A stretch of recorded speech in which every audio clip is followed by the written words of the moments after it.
Hello friends, welcome to our channel. Today we're going to take a look at another horrible case with you. The case of Celia Barquin. On Monday, September 17, 2018, in Ames, Iowa, the weather was warm and clear. Celia Barquin Arozamena, a 22-year-old university student, decided to play golf at Coldwater Golf Links Club before her classes. During her drive to the course, she spoke with her mother, who expressed concern for her safety.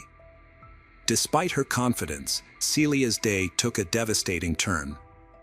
Although the golf course was crowded, she became the victim of a horrific crime. Born on July 6, 1996, in Point San Miguel, a small village in northern Spain, Celia had moved to Iowa on a golf scholarship, leaving behind a family that had lived in the village for 8 generations. Celia, a talented athlete, had numerous university options offering her a tuition-free education. However, she chose to attend a university in Ames, Iowa, a quiet and cozy town with a population of 65,000, which reminded her of her hometown in Spain. At the time, she had no idea that this decision would have severe consequences and that Ames would become her final refuge. Celia was very close to her family, who remained in her home country. Her parents, Maria Rosa and Marcos Barquin, had 2 children, Celia and her sibling Andres. Her father worked as a butcher, while her mother initially worked in a clothing store as a salesperson. After the children were born, she became a full-time homemaker, dedicating herself to raising the children and managing the household. The family lived a modest life, but they were a close-knit and supportive one. Their children's well-being and education were their top priority. Andres pursued a career in law, while Celia, who had a natural talent for golf, earned a scholarship to study in the United States. Celia had a clear goal in mind: to buy a house for her family and take care of them. To achieve this, she worked hard and practiced diligently to excel in her sport. Her efforts paid off, earning her numerous titles and awards in various competitions. Notably, she won the European Women's Amateur Championship in Slovenia in June 2018, came in second in the European Women's Team Golf Competition, and was crowned the 2018 Confederation Big 12 Women's Golf Champion in the United States. She was also named the 2018 Iowa State Athlete of the Year. With her impressive achievements, Celia's future looked bright, and many had high expectations for her. Despite moving to the United States, Celia remained close to her family. She made it a point to call her parents every day, sometimes multiple times a day. Whenever she had free time, she would feel homesick and miss her family dearly. During her vacations, Celia would visit her family in Spain. Even on her home country breaks, she continued to work tirelessly to refine her skills. Her mother was a strong supporter of her daughter's passion and often joined her in training sessions.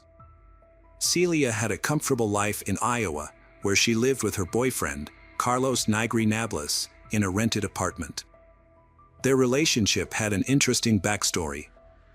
They met in university, where Celia was already in a relationship with someone else. Despite this, Carlos was immediately smitten with her. Her captivating smile, kind nature, and determined personality drew him in, and he came to greatly respect her perseverance. Although she wasn't available at the time, Carlos became her closest friend and confidant, always offering support and encouragement. For over a year, Carlos supported his friend Celia through her tumultuous relationship with her boyfriend. When she finally broke up with him, Carlos confessed his long-held feelings to her. After a walk together, Celia revealed her own feelings by pulling Carlos close and kissing him. Overjoyed by her reciprocation, Carlos ran through the dormitory, screaming with happiness. This marked the beginning of their romance. To celebrate, Carlos set off fireworks and sent Celia a heartfelt video, expressing his admiration for her. As their relationship blossomed, they became inseparable. Eventually, they decided to take the next step and move in together. Carlos and Celia were busy preparing for their future together, having already gotten engaged. In May 2017, Carlos graduated from college and landed a job at an engineering firm in Ames. Meanwhile, Celia was nearing the end of her senior year at Iowa State University, where she was also studying civil engineering. After retiring from athletics, Celia had her sights set on a career in engineering, driven by a desire to make a positive impact and prove that women could thrive in a traditionally male-dominated field. Celia spent the summer of 2018 in Spain with her family before returning to Iowa to graduate. As a member of the Iowa State women's golf team, she was a promising athlete who also competed individually. She was preparing for an upcoming competition, but her plans were about to take a devastating turn. On September 17, 2018, Celia arrived at the golf club after speaking with her mother. The staff, familiar with the talented athlete, informed her that a group of 15 older men from Des Moines would be playing golf at 8:45. The group was assigned to the starting line near the first 4 holes. As they arrived in golf carts and began to play, Celia took notice of them. A group of retirees invited Celia to begin her round, so she proceeded with her cart, opting to play the first hole followed by the 4th to avoid delaying the older men. They found her to be courteous and friendly. Next, Celia headed to the 7th hole, a location not favored by many due to its remote position relative to the other holes and its proximity to Squaw Creek Park, which featured dense foliage. Athletes were often hesitant to play at the 7th hole because it occasionally attracted unauthorized visitors, including homeless individuals who could be aggressive. However, Celia was new to the club and unaware of the situation, so she played the 7th hole to make her way to the 9th.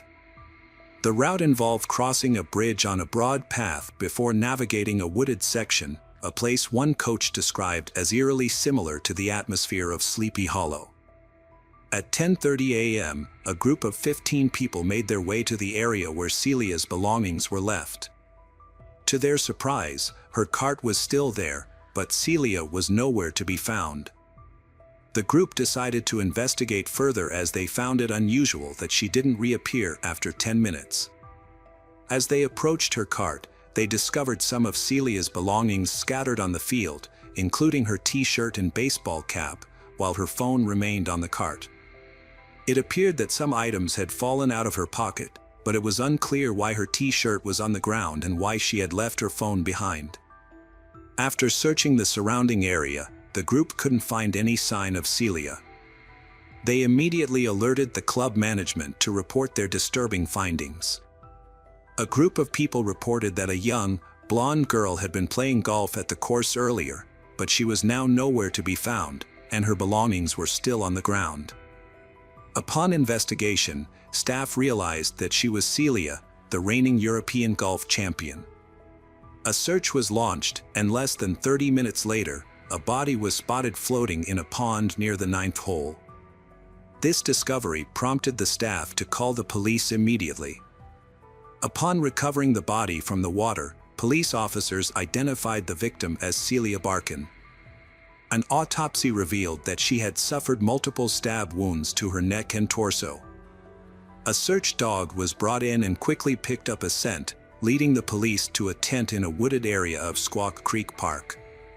Although the tent was empty, it contained bloodstains, suggesting that the perpetrator may have been hiding there. Police suspected that a homeless person, possibly living in the tent, might have been responsible for the attack. The police were searching for the perpetrator and found a man near the tent. The man claimed to live in the area and just wanted to retrieve his tent. As it turned out, the man was Colin Richards, 22 years old, the same age as Celia. Despite their similar ages, they couldn't be more different. However, it became clear that Colin was responsible for the murder.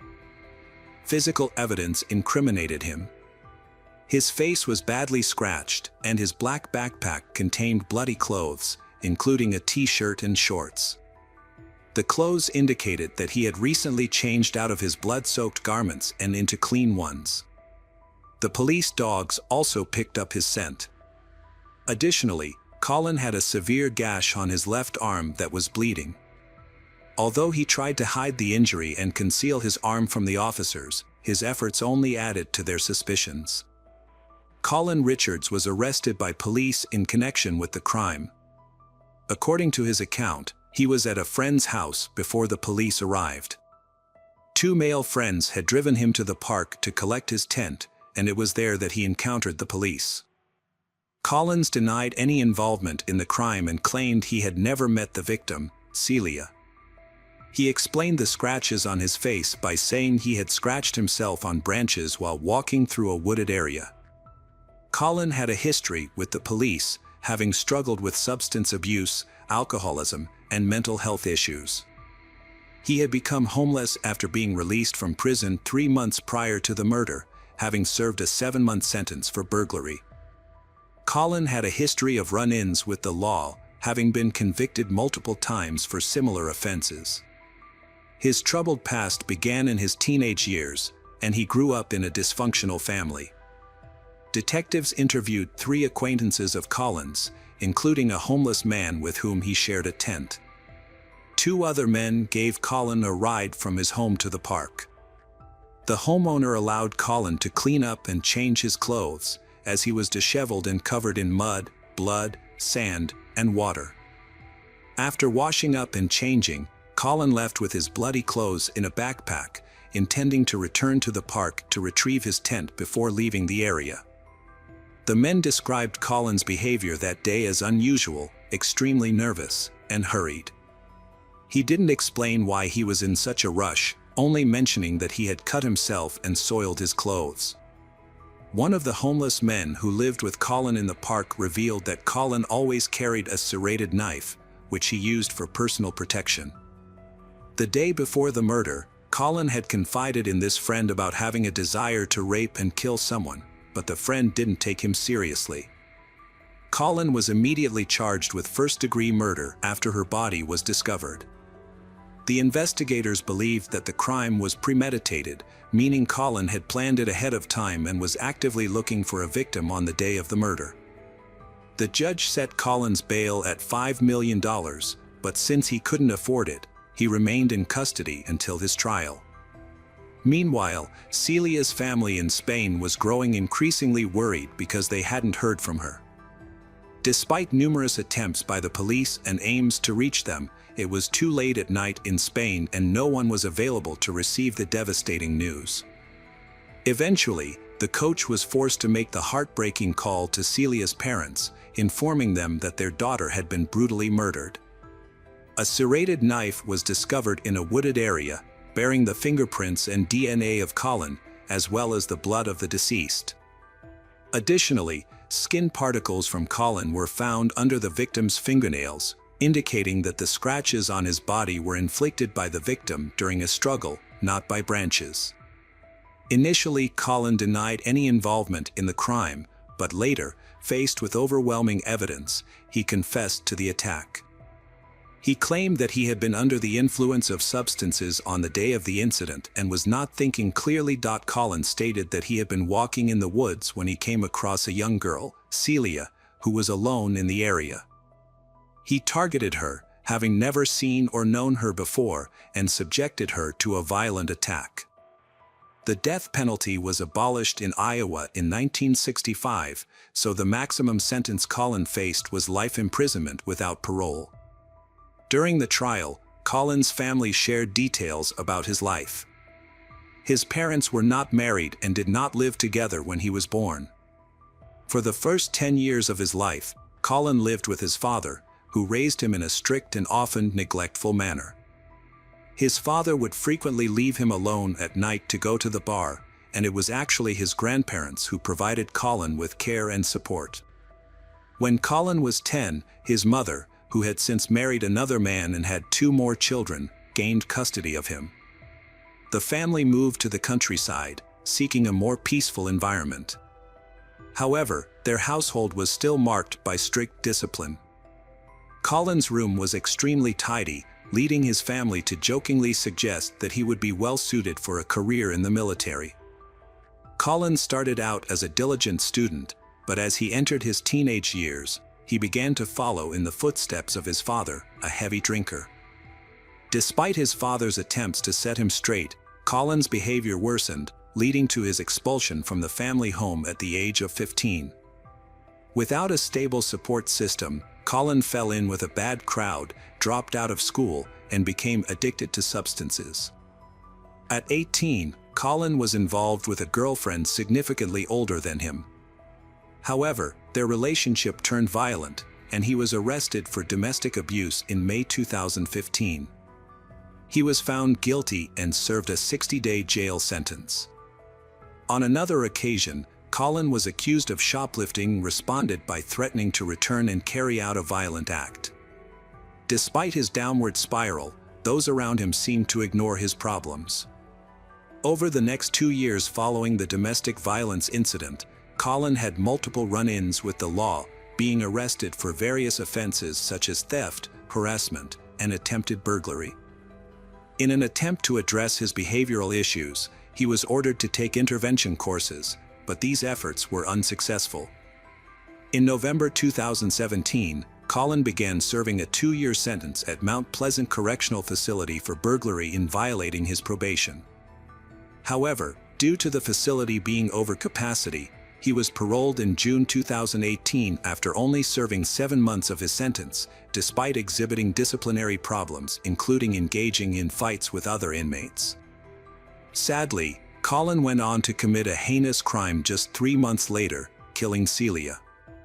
After his release from prison, Collins reunited with his mother and stepfather, with whom he resided, and resumed a relationship that had been rekindled through correspondence during his incarceration.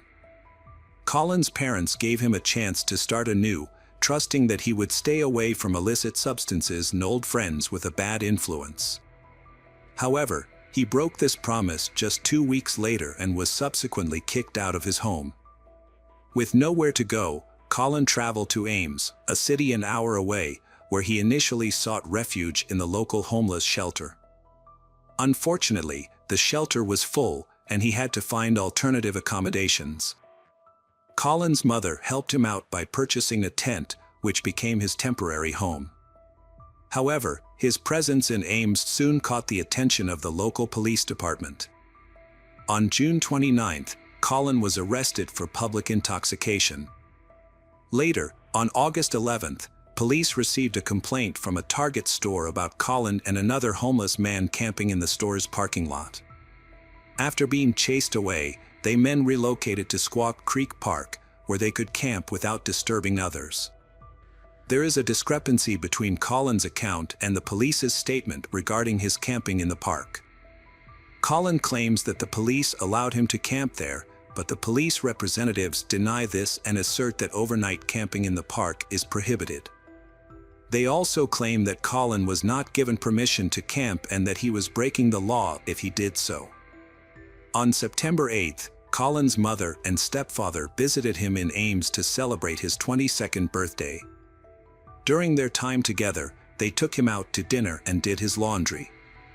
However, his mother became concerned about his behavior, as he was distant and gave brief, muted responses to their questions. After dropping him off at the tent in the park where he was living with another man, Collins' parents returned home. Unbeknownst to them, Collins would soon confess to a friend that he had been thinking about raping and killing a woman. Tragically, the next morning, Celia was found dead, although it was later determined that she had not been raped. The police suggested that Collins likely did not have sufficient time to commit both crimes. Following his arrest and trial, Collins' parents expressed their regret that they could not have done more to stop him. As a result, Collins was sentenced to life in prison without the possibility of parole on August 23, 2019. He is currently serving his sentence at the Story County Jail in Nevada, Iowa. The town of Ames was deeply saddened by Celia's tragic death, with thousands attending a candlelight vigil to pay tribute to the gifted athlete. Her family was devastated by the news of her murder, feeling a sense of injustice that her life had been taken by someone who had achieved nothing and had no aspirations, whereas Celia had shown great promise and had a bright future ahead of her. Celia's parents have preserved her room as a memorial, with the addition of an engineering degree that was awarded to her posthumously by the state of Iowa. They often visit the local golf club, where Celia learned to play golf, and reminisce about happy times. The circumstances surrounding the safety measures implemented by the golf club for holes 7 and 17 following the incident are unclear. Carlos, Celia's boyfriend, found it unbearable to remain in the city where constant reminders of her presence made his grief unbearable. He relocated to Florida, and his life after that remains a mystery. Celia's brother was deeply affected by her death, losing a significant amount of weight due to stress. However, he found solace in a career driven by his sister's encouragement to help others. He pursued a law degree and subsequently joined the police force. Hello friends, welcome to our channel. Today we're going to take a look at another horrible case with you. The case of Jorge Cortez. Jorge Humberto Martinez Cortez was born on January 5, 1978, in Mexico City. He kept his childhood and teenage years private, only sharing that he often clashed with his mother, who cared deeply for him, and his father, who rarely intervened in their arguments. Jorge's strained family relationships likely contributed to his emotional isolation and the development of his aggressive and unstable personality. To escape his difficult home life, Jorge left at a young age and embarked on a journey across Mexico, taking on temporary jobs to support himself. He worked as a waiter in various bars in Mexico City, including those in the Rosa and Cona districts, and also relied on tips from tourists in the popular Villa Du and Cuac districts, known for their extensive infrastructure and diverse entertainment options. Jorge's life of crime began in this place. In 2010, he was arrested for theft and given a 4-year prison sentence. However, because it was his first offense, the judge decided to release him on bail. At the time, no one suspected that this decision would set free a man who would later become one of Mexico's most notorious criminals. After his release, Jorge met a girl named Adriana and fell in love. Initially, he treated her with kindness and attention, but as their relationship deepened, his behavior became increasingly violent. Adriana soon found herself a victim of his physical abuse. Exhausted by his cruelty, she decided to end the relationship, but Jorge refused to accept her decision. One night, Jorge violently attacked Adriana, dragging her down the stairs by her hair and breaking her nose. He beat her so severely that she lost consciousness. When she came to, she saw Jorge holding a lighter and threatening to kill them both if she didn't stay with him. Despite his threats, Adriana continued to resist, which further enraged Jorge. He attempted to strangle her by grabbing her neck with both hands. However, Adriana managed to break free, grabbed a hammer, and began fighting back. She was able to force Jorge out of the apartment and ultimately out of her life for good. This violent confrontation occurred in 2011, and although Adriana reported the incident to the police, Jorge was released on bail and avoided punishment. In hindsight, Adriana's escape from Jorge that night saved her from a potentially deadly situation. Jorge would go on to take the lives of multiple women in the future. After meeting Jorge, 18-year-old Yang Kiang Marie became his new victim. Yang was a Korean girl who was very close to her mother, Monica, and her sisters, particularly Anna.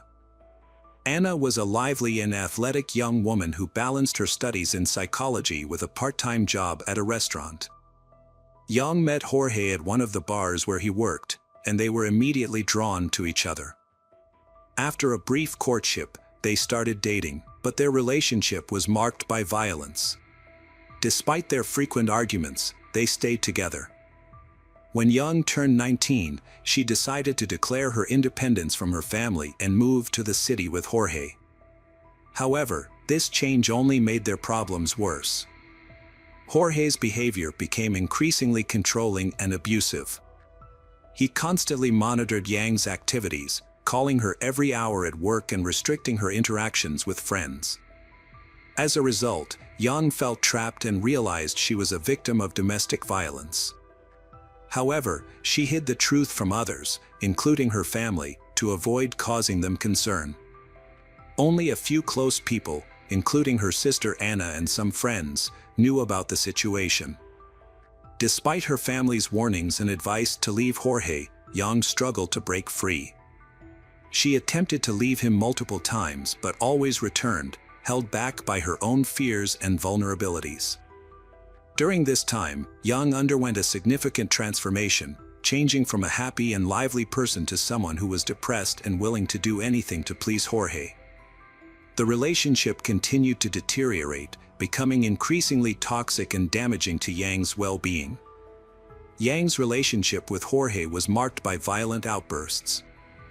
On one occasion, Jorge refused to let Yang into their apartment when she came home late. On another, he locked her inside, set her clothes on fire, and chased her around the room in a fit of rage. In August 2014, their arguments escalated, and Yang decided to leave Jorge and move in with her parents. A friend encouraged her to report Jorge to the police and end the abuse. Although Yang initially agreed, she eventually returned to Jorge and they continued living together. Tragically, Yang's life was cut short. On September 21st, her body was discovered in their apartment, bearing signs of severe bruising. Jorge claimed to have found Yang hanging in the bedroom, stating that he had left her sleeping at noon the previous day, September 20th, after she had worked a shift at the bar. Jorge claimed that he returned home on the morning of September 21st to find Yang deceased. He immediately contacted the police and notified Yang's family of the tragic event. The news of Yang's death was devastating to her family, prompting Monica and Anna to rush to the scene. Upon arrival, they found police officers and forensic experts already at the apartment, carefully removing Yang's body from the bed. Jorge stated that when he saw his deceased wife, he became frantic and attempted to assist her. A police officer explained to the family that an investigation was ongoing and they needed to stay outside the house to protect potential evidence. As they watched, Yang's body, covered with a sheet, was carried out of the house. The police also informed them that the initial evidence suggested Yang's death was a suicide, a conclusion supported by the position of the body in Jorge's account, which the police believed to be truthful. However, Yang's family was skeptical and struggled to accept this explanation, finding it hard to believe that she would take her own life. When the family arrived to identify the body and prepare the necessary documents, they were surprised to find that the examination protocol was almost complete. The death certificate stated that Yang had died from strangulation by hanging. However, when the relatives were allowed to view the body, they noticed bruises on Yang's legs that seemed suspicious. Jorge attempted to explain the bruises by saying that the body had slipped from his hands and fallen to the floor when he tried to move it from the bed. Monica was not convinced by Jorge's explanation and suspected that something was not quite right. Investigations revealed more about Yang's tumultuous relationship with Jorge, fueling suspicion that her death might not be the suicide police claimed. During police testimony, friends described constant fighting between they, revealing Jorge's history of jealousy and aggression. His behavior extended to frequent phone calls to Yang's workplace, indicating a pattern of controlling behavior. Yang's sister Anna noted that a few months before the tragedy, her behavior dramatically shifted. Anna added that she started distancing herself from the family once the relationship with Jorge started. This prompted concern within the family.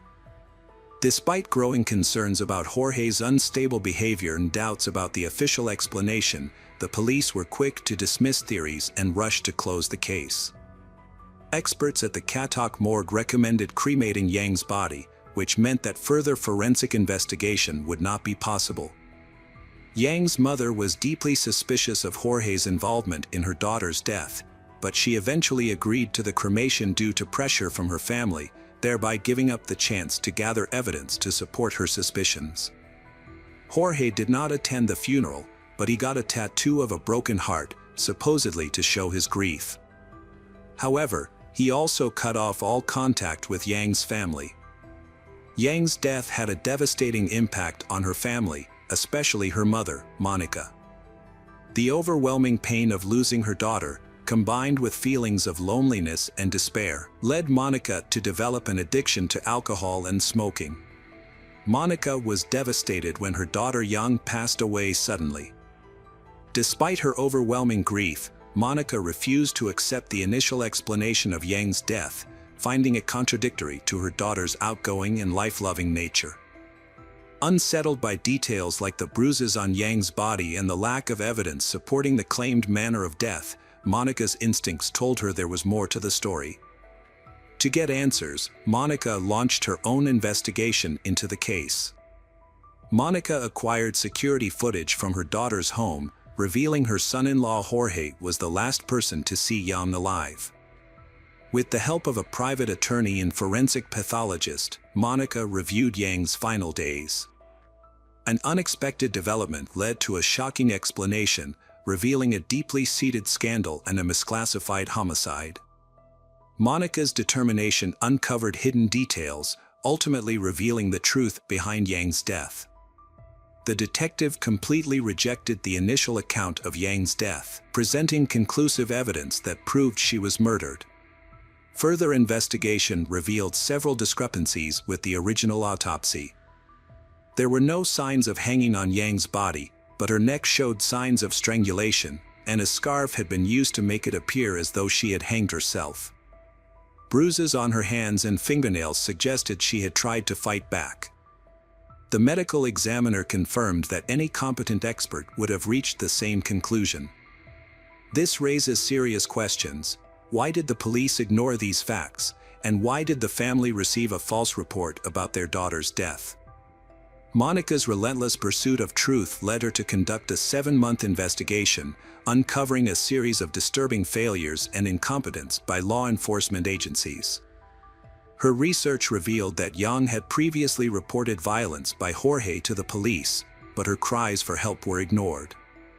Monica also discovered that Jorge had ties to his father and the staff handling the case, which, combined with the severity of Yang's injuries and the apparent negligence of the authorities, compelled her to take decisive action. Monica appealed to the prosecutor's office, seeking a review of the case and justice for Jorge, the main suspect. However, she was met with neglect and cynicism instead of support. A prosecutor even questioned her competence, suggesting she should focus on being a housewife and seek psychological help rather than pursuing justice. Undeterred, Monica continued her investigation, driven by her love for her child and her desire for truth. Her perseverance ultimately paid off. Jorge committed another murder in 2016, a devastating end to Yang's story. This event began a new chapter in Campira's life. She met Jorge online, where he hid his dark nature behind a charming facade. Unaware of his past, she was drawn to his friendly, sociable personality, and they soon developed a romantic relationship. Campira's close friends discovered her new relationship when she posted a photo of herself and her boyfriend on social media, beaming with happiness. For several weeks, their romance seemed perfect. As 2016 drew to a close, Campira's mother, Margarita, met Jorge for the first time on December 28. Campira, Jorge, and her children then traveled to Acapulco to spend the New Year's holidays with her parents. However, Jorge later convinced Campira to extend their stay, and she asked her mother to watch the children for a few more days. Margarita agreed, unaware of the tragedy that was about to unfold. 3 days later, Campira was found dead. The last time Margarita had spoken to her daughter was on December 30th. When Margarita tried to call Campira on New Year's Eve, she was met with silence. Campira always answered her phone or returned calls promptly, so Margarita's anxiety grew with each passing minute. As the hours ticked by, Campira's unusual silence and lack of online activity only heightened Margarita's concerns. Eventually, Margarita decided to contact Jorge to find out what had happened to her daughter. Jorge attempted to alleviate Margarita's concerns by downplaying the argument and Campira's departure to celebrate the new year with friends. However, Margarita remained unconvinced and asked a family friend to check on Campira. When the friend arrived at Campira's house, Jorge told him that Campira was asleep and unable to meet with him. Margarita's suspicions grew, and she sensed that Jorge was hiding something. On December 31st, between 5 o'clock and 8 p.m., Jorge committed a heinous crime. He brutally murdered Campira by strangling her after beating her severely with an unknown object, leaving multiple injuries on her face and body. In an attempt to make it appear as though Campira had taken her own life, Jorge cut a lock of her hair, placed her body on the bed, covered it with a blanket, and left the gas stove on. He even placed a portrait of Campira's late ex-husband in her hand to create the illusion that memories of him had driven her to suicide. Around 8:30 p.m., Jorge packed his belongings and left the house. On the night of January 1, 2017, Margarita tried to contact her daughter Campira to wish her a happy new year, but was unable to reach her. She then called her son Gabriel, who was in the same city as Campira, and asked him to check on her. When Gabriel arrived at his sister's house, he was immediately hit with a strong smell of gas. After turning off the gas burners, he began searching for Campira and was shocked to find her body on the couch, bearing signs of a brutal beating on her face. As Gabriel threw off the blanket covering his sister's body, he was horrified by what he saw. Campira was wearing only her underwear, and her body was covered in numerous bruises. Several details caught his attention. There were drops of blood around her, although her body in underwear appeared clean, as if she had recently bathed. Additionally, Campira's head was almost completely shaved, which struck Gabriel as strange, as his sister was known to take great care of her hair. Gabriel reported the incident to the police and then called his mother to break the news to Margarita. Paramedics and police arrived, confirmed Campira's death, and restricted access to the scene. The family was stunned by grief, struggling to come to terms with what happened. Their eyes reflected sadness and a glimmer of hope for justice. The investigation was complicated by inconsistencies between the crime scene and the initial assumption of suicide. The police meticulously examined every detail to unravel the truth. The police initially suspected suicide, but Campira's family disputed this, finding it impossible to believe that a young, cheerful woman would take such a drastic step. Campira's family was convinced that her death was not a suicide, but a violent crime. A strand of hair found on her body that did not match anyone in the house reinforced their suspicions. They demanded a more thorough investigation, which was granted.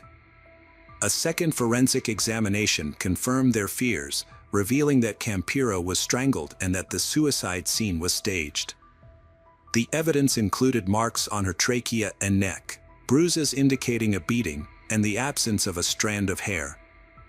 The police launched an investigation, and Campira's aunt, Sandra, worked with the deputy prosecutor to have the case transferred to the prosecutor's office. However, progress was slow. Later, Sandra was called back to the prosecutor's office and informed that she and her brother, Gabriel, could be plaintiffs in the case. Campira's children were left with their grandmother after the tragedy. To shield them from painful memories, they were transferred to a new school. However, time alone didn't heal their wounds. 2 months later, the family was allowed to visit the apartment where Campira's body was found, collecting her belongings and possibly uncovering clues. Her laptop was found, but its data had been deleted. Fortunately, her iPad was password protected, and the last photos she took before her death were recovered. One disturbing photo showed Campira lying next to Jorge on the same sofa where her body was later found. Further investigation of the photos revealed more evidence. In one image, Jorge was seen holding a skull-shaped container that was later discovered in the apartment's freezer. He was also shown strangling Campira with one hand. Drawers in the desk yielded sketches of tattoos Jorge planned to get, further hinting at his possible involvement in the crime. The public was outraged when Jorge was released on bail in 2009, sparking widespread anger. Many realized that if he had been detained earlier, the young women might still be alive. The Campira and Young families continued to demand justice for their loved ones on social media, gathering over 13,000 supporters on a memorial page. 10 months after his escape, Jorge was finally caught on October 24, 2017. His arrest was unexpected, occurring during a routine patrol by the National Civilian Police in Livingston, Guatemala. The officers were patrolling the streets when they noticed a suspicious man who appeared to be homeless.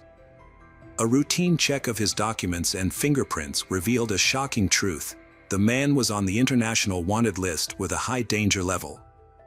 Jorge was immediately arrested and taken to the immigration center in Guatemala City, where he was detained pending further action. The Guatemalan authorities quickly contacted their Mexican counterparts to initiate the extradition process. According to the head of the Guatemalan police, Pablo Castillo, Jorge had been hiding under a bridge in western Guatemala, living on the streets and relying on the kindness of tourists for survival. The next day, October 25, Jorge was transported to the Mexican border city of Chicas, where he was handed over to the Mexican authorities. After crossing the border, Jorge was taken to Mexico City, marking the successful completion of the extradition process and the delivery of justice. Jorge appeared in court to face charges for his alleged crimes. A reporter managed to ask him a few questions, but Jorge responded with a complete denial of any wrongdoing, claiming he was unaware of the charges against him. This was despite being taken to court on October 26 for a preventive measure, specifically for the murder of Campira. During the trial, the prosecution presented strong evidence of Jorge's involvement in the crime. The investigation revealed that Jorge had brutally beaten the victim with an unknown object before strangling her to death. The prosecutor classified the crime as a feminicide, made worse by the fact that Jorge had a romantic relationship with the victim. The prosecutor also pointed out that Jorge had a prior conviction for theft and was possibly involved in the death of another ex-girlfriend, Jan. Despite the overwhelming evidence and arguments against Jorge, his lawyer proposed an alternative explanation that Jorge was mentally unstable and needed a psychological evaluation. This move came as the community awaited justice, expecting a suitable punishment for the perpetrator. After thoroughly examining the evidence, witness testimonies, and arguments, the judge turned his attention to Jorge and his lawyer. He asked how long it would take to complete the psychological evaluation. Following a consultation, Jorge's lawyer agreed that Jorge would attend all subsequent court hearings. Upon reviewing all materials and considering both sides, the judge rendered a verdict: there was sufficient evidence from the prosecutor to hold Jorge accountable for his crimes. The court ordered the investigation to continue and gave a 4-month deadline to gather new evidence. Meanwhile, Jorge was taken into custody and held at a pre-trial detention center. Despite Jorge's arrest and guilty verdict, the Campira and Jan families faced a lengthy and challenging process ahead. In August 2019, an oral hearing was held in Jorge's case. His lawyer asked the court to disregard the videos that showed Jorge entering and leaving Campira's house on the day she was murdered. They claimed that these videos were incomplete, taken from a 30-hour recording at the crime scene, and could not be used to prove Jorge's guilt. The videos had been given to the victim's family by a neighbor who recorded them. The family then passed them on to the police, who brought only partial recordings to court. The police had lost the original disc. Jorge's lawyer alleged that the Mexico City prosecutor's office had concealed this information, which only came to light on the day of the hearing. The defense lawyer argued that the materials used to obtain the arrest warrant were unlawful. Specifically, the lawyer claimed that a key video was given to the Campira family rather than the judicial authorities, and therefore could not be used as evidence. Despite this, the supervisory judge rejected the defense's petition after considering the prosecution's arguments and the testimony of Campira's friends and neighbors. Additionally, the court considered 2 witness statements, but did not accept them as evidence. The case proceeded, and Jorge was allowed to appeal the decision and present the same arguments again. Meanwhile, the young family was dealing with their own separate case. A ban on violence against women was established in Mexico City, thanks in part to advocacy from several groups, including the Mexican Institute of Human Rights and Democracy and the Center for Justice. This new decree was influenced by multiple high-profile crimes, including the murder of Jan. As a result, her case was forwarded to a Mexico City court for trial. Nearly 7 years after Yang's murder, charges were formally brought against her suspected killer, Jorge, in May 2021. Shortly thereafter, a judge ordered his arrest for his role in her murder. Despite these developments, Jorge's defense team was able to significantly slow down the investigation and prosecution. 9 years after Yang's death, Jorge Humberto Martinez Cortez was sentenced to 52 years and 6 months in prison in November 2023 for taking Yang's life. While the young family has finally received justice, Campira's family still faces a lengthy process. A trial had been scheduled for April 2022 at the detention center where Jorge was being held. Activists were resolute that this time the perpetrator would not evade accountability. Jorge's lawyers have successfully delayed the hearing once again, which was set to take place on January 29, 2024. Over 50 witnesses were expected to be called to testify, but for now, there is no update on the status of the hearing in the media. Jorge's family remains hopeful that he will eventually be held accountable for his actions. While nothing can bring Campira back, they seek justice and want to ensure that her death does not go unpunished. Hello friends, welcome to our channel. Today we're going to take a look at another horrible case with you, the case of Kimberly Antoniakis. Kimberly Antoniakis was born in 1974 in New York, USA. She was the only child in the family. Despite the fact that she grew up in love and affluence, she was not pampered. Her parents came from simple families. Nevertheless, her father Thomas managed to achieve considerable heights. He created his own company, which was engaged in computers, earned funds. The man was happy to spend on his favorite daughter and her desires. When Kimberly was a little girl, her parents divorced. The child was left to live with her mother. However, this did not weaken the connection between the little girl and her father. He took her on weekends and spent all his free time with her. When Kimberly's mother found a new man and decided to move to Florida, she faced a choice to stay with her mother or with her father. Since she didn't want to move, the young lady decided to live with her father.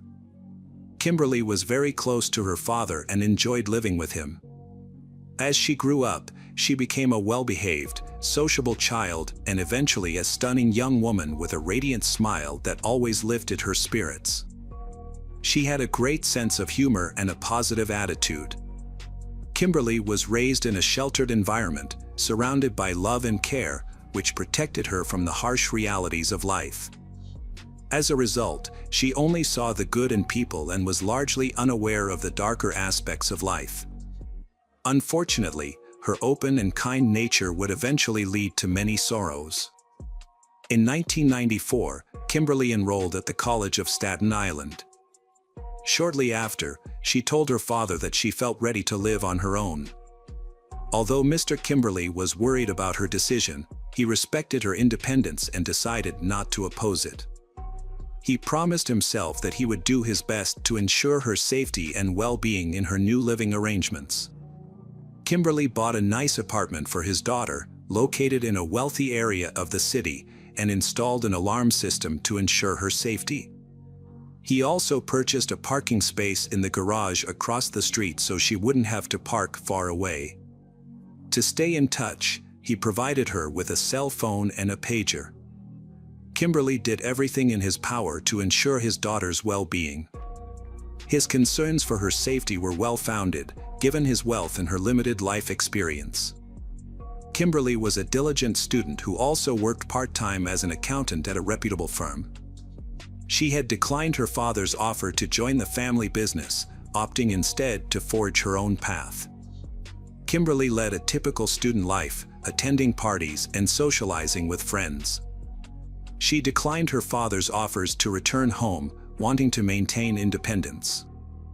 This led to an unexpected situation when she let friend Liz Pace and her family stay while their apartment was being renovated in early 1995. Kimberly, with a kind heart, invited young people to her lodging. They spent days having fun together. One day, Kimberly and a friend attended a party, getting ready and dressing up. After a fun night of dancing, Kimberly drove them home but didn't go up, citing unfinished business. They hugged goodbye, unaware they'd never see each other again. After visiting the police, Mr. Kimberly's father, went to the parking lot next to her house, only to find that her car was missing from the garage. As he looked around, he spotted a shiny object on the floor near the wall, a small gold earring. He recalled giving his daughter similar earrings and, just in case, picked it up. However, Kimberly was nowhere to be found in the apartment. Instead, he met her guests, including a friend, her boyfriend Joshua Torres, and their 2-year-old child. Although Kimberly was aware of Kimberly's decision, he didn't agree with it. The tenants were worried about the hostess's absence and Joshua offered to help find her. He said he was looking for Kimberly and would assist later. Kimberly returned to the police station, explaining that his daughter had been in an accident, but the officers remained unconvinced. Kimberly decided to speak with Liz Pace, the last person to see Kimberly, and showed her the jewelry he had found. Liz Pace confirmed that she had seen Kimberly wearing those earrings on the night she disappeared. Kimberly then visited the places his daughter frequently went to, talking to many people, but didn't gather any significant information.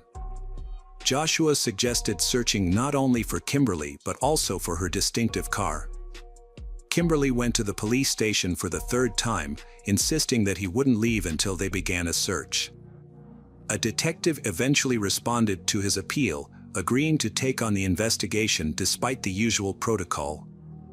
To better understand the events surrounding Kimberly Antonakis' disappearance, investigators started by reconstructing her activities on February 28. Kimberly began the day by attending college, followed by a few hours of work. After work, she returned home and had dinner with friends before heading out to a party with a friend named Liz Pace. The evening concluded with their return home around 4 a.m. Following her return, Kimberly went to the parking lot for reasons that remain unclear. Both her apartment and garage were thoroughly searched, but no signs of struggle or foreign fingerprints were found. This lack of evidence suggested either a meticulous cleanup or that any potential intruder may have worn gloves. The most puzzling aspect was the disappearance of Kimberly and her car without any trace, except for a single earring that was found.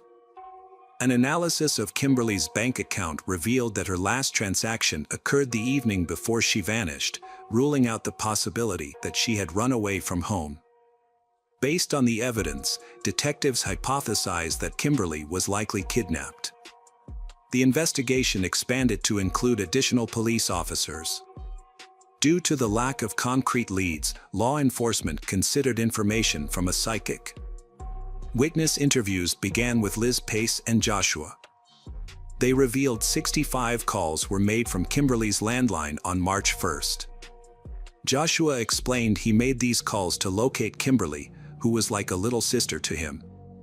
Liz Pace's testimony helped determine Kimberly's clothing and a portrait was created, highlighting her distinctive tattoos, including a scorpion and infinity sign. Meanwhile, a search for the missing car was underway, with checks at scrap metal collection points and other locations where the vehicle might be found. Unfortunately, no positive results were obtained. A check of Kimberly's cell phone was also unsuccessful. Police advised Kimberly to pay attention to any letters or phone calls he received, as they might be from Kimberly's kidnappers demanding a ransom. The Kimberly family remained in a state of uncertainty until March 4th. At approximately 2 a.m., emergency services responded to a reported fire at a large, abandoned house located at 86 Woodhaven Avenue in Queens. Multiple fire crews battled the blaze until it was finally extinguished. Upon investigation, a charred body was discovered in the basement of the building.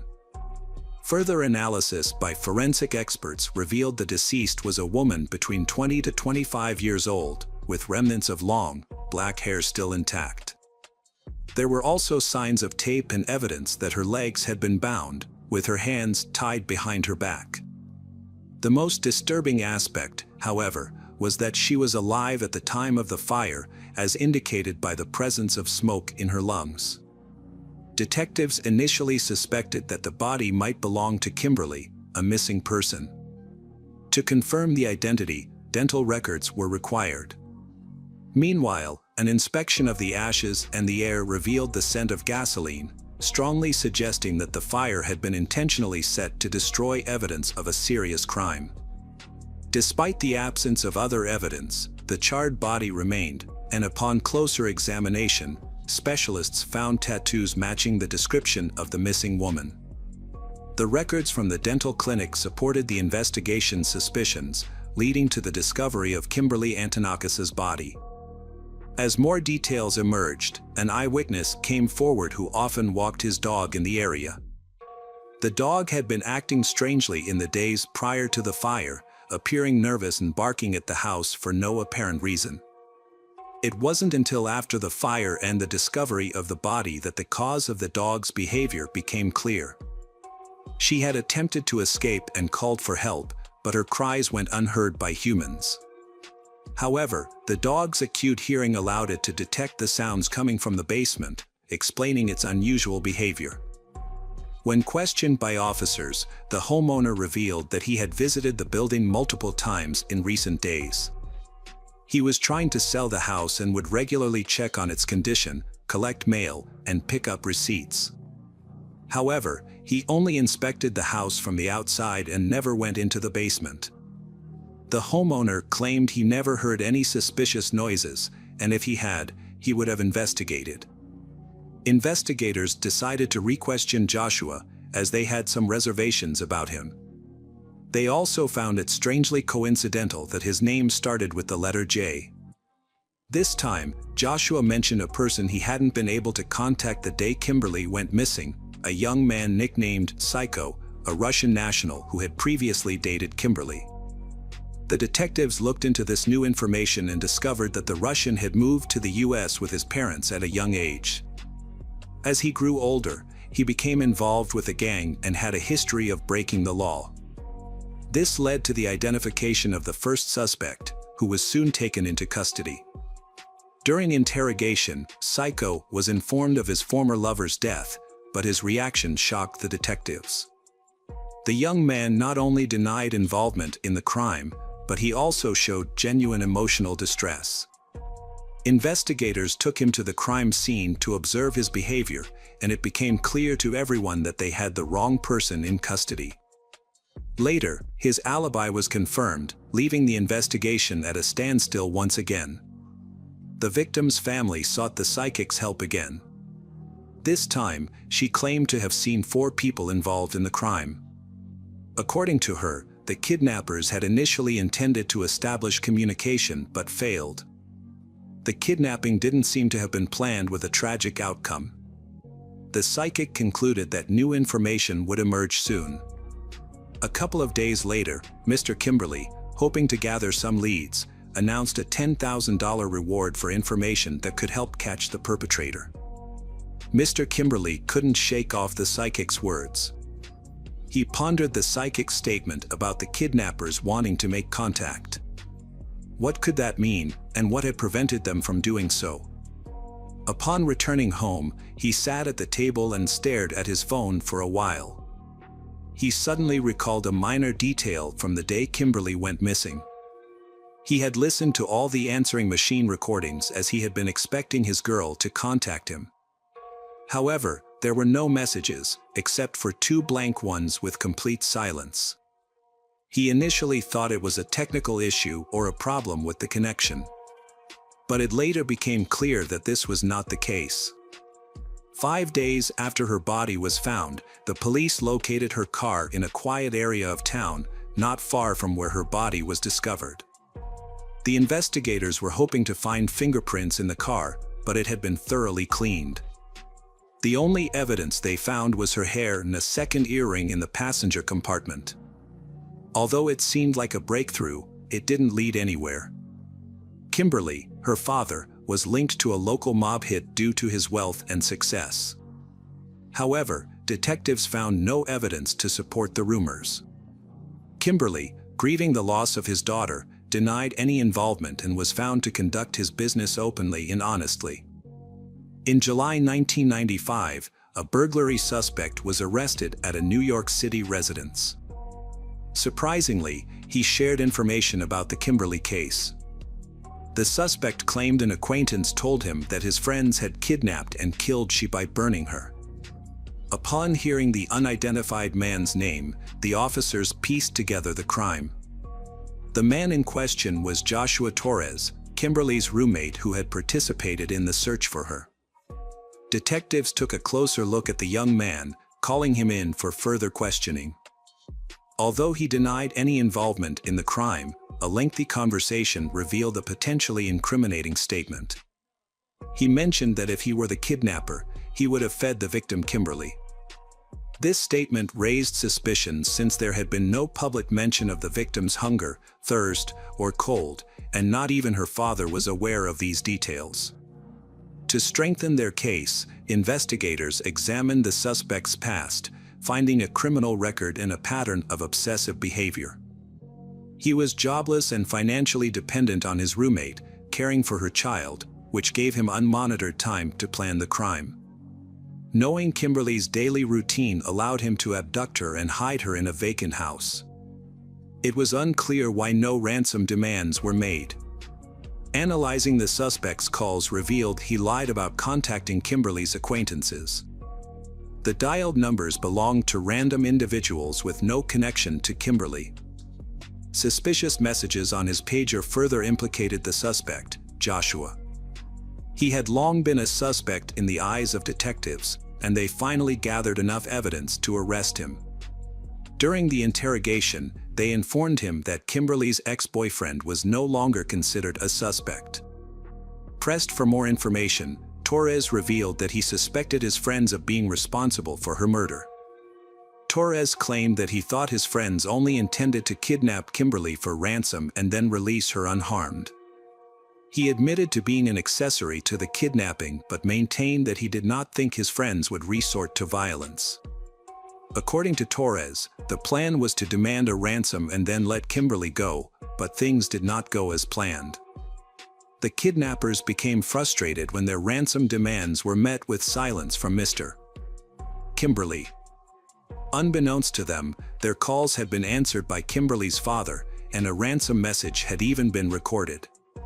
However, due to a technical issue, the recording was not saved on the answering machine. The kidnappers, feeling ignored and angered by the lack of response, decided to wait and see how events would unfold. It turns out the group feared public attention and the psychics claimed that the suspect's name began with the letter J. This information was published and broadcast on TV, creating a cycle of events. Joshua was released on bail after speaking with the police, but then disappeared. Around the same time, Jose was shot while walking with his wife. Jose's wife later told investigators that her husband didn't trust Joshua and had been gathering evidence against him. She claimed Jose felt guilty about kidnapping Kimberly but not about the house fire. He wanted to confess to the police, just as he had to her. The pager messages and suspect statements helped investigators piece together the kidnapping and crime details. 4 men were involved: Joshua, Julio Negrin, Jose Negrin, and Nicholas Brett, also known as Jay. Notably, Julio had previously dated Kimberly and proposed, but she rejected him. The group was united by friendship and a shared criminal past. However, their actions were far surpassed by the horrific treatment of she at the hands of the guys. Nicholas had recently been released on bail, thanks to his mother's intervention, and had received a lenient fine for a crime that could have resulted in a prison sentence of over a year. Joshua had a history of serious offenses, including child abduction, violence against a minor, and illegal possession of weapons, despite his young age. Nevertheless, he too had received an inappropriately light sentence for his crimes. It was evident that Joshua was the ringleader, responsible for coordinating the group's actions. After Kimberly left the party, the men seized her in the parking lot, having apparently been stalking her and waiting for the ideal moment to strike when she was alone. A gun was used to intimidate Kimberly. When she resisted, the perpetrators tied her hands and covered her mouth, eyes, and ears with duct tape. They then put her in the trunk of a car and drove her to an abandoned house, where she was taken to the basement and tied to a chair. To prevent her from making noise, they removed her shoes. The kidnappers told Kimberly that her father owed them money and that she would be released once he paid the debt. Julio was tasked with caring for Kimberly, bringing her food and water twice a day, and keeping her warm. However, fearing the consequences, Julio abandoned the house, leaving Kimberly without food, water, or warmth for 3 days. Once Julio left, the kidnappers informed Joshua, who made an audio recording demanding a ransom of $775,000. Then, the kidnapper called Kimberly's father, leaving 2 empty messages. The kidnappers waited for a response, genuinely confused as to why Kimberly's father didn't contact them. Meanwhile, Kimberly, left unattended, suffered from dehydration, passing out multiple times, yet continued to fight for her life. The kidnappers grew angry and fearful of being caught due to the lack of ransom payment, so they decided to release Kimberly. Upon entering the basement, they found her unconscious and assumed she was dead. To eliminate evidence in the hostage, they planned to get rid of her. During the investigation, officers learned from Liz Pace that Joshua used his roommate as an alibi, directing his accomplices while staying at home with his child. Liz Pace initially claimed she was unaware of Joshua's involvement in Kimberly's kidnapping. However, at the trial, she testified against him. She stated that after being interrogated, Joshua approached her and confessed to all his crimes. However, he then turned violent, physically assaulting her, silencing her, and issuing death threats before fleeing. Some time later, Joshua was apprehended by law enforcement. In an effort to further the investigation, the authorities decided to bring the former friends together, informing them that Joshua had denied any involvement in the massacre. Upon learning of Joshua's denial, Julio chose to cooperate with the investigation, revealing crucial information. This cooperation played a pivotal role in securing Torres' conviction for Kimberly's murder. Ultimately, the trio faced charges of murder, arson, kidnapping, and unlawful imprisonment. During the trial, evidence emerged that Joshua had made repeated attempts to deceive investigators and evade punishment. After deliberating for approximately 10 hours, the jury reached a verdict.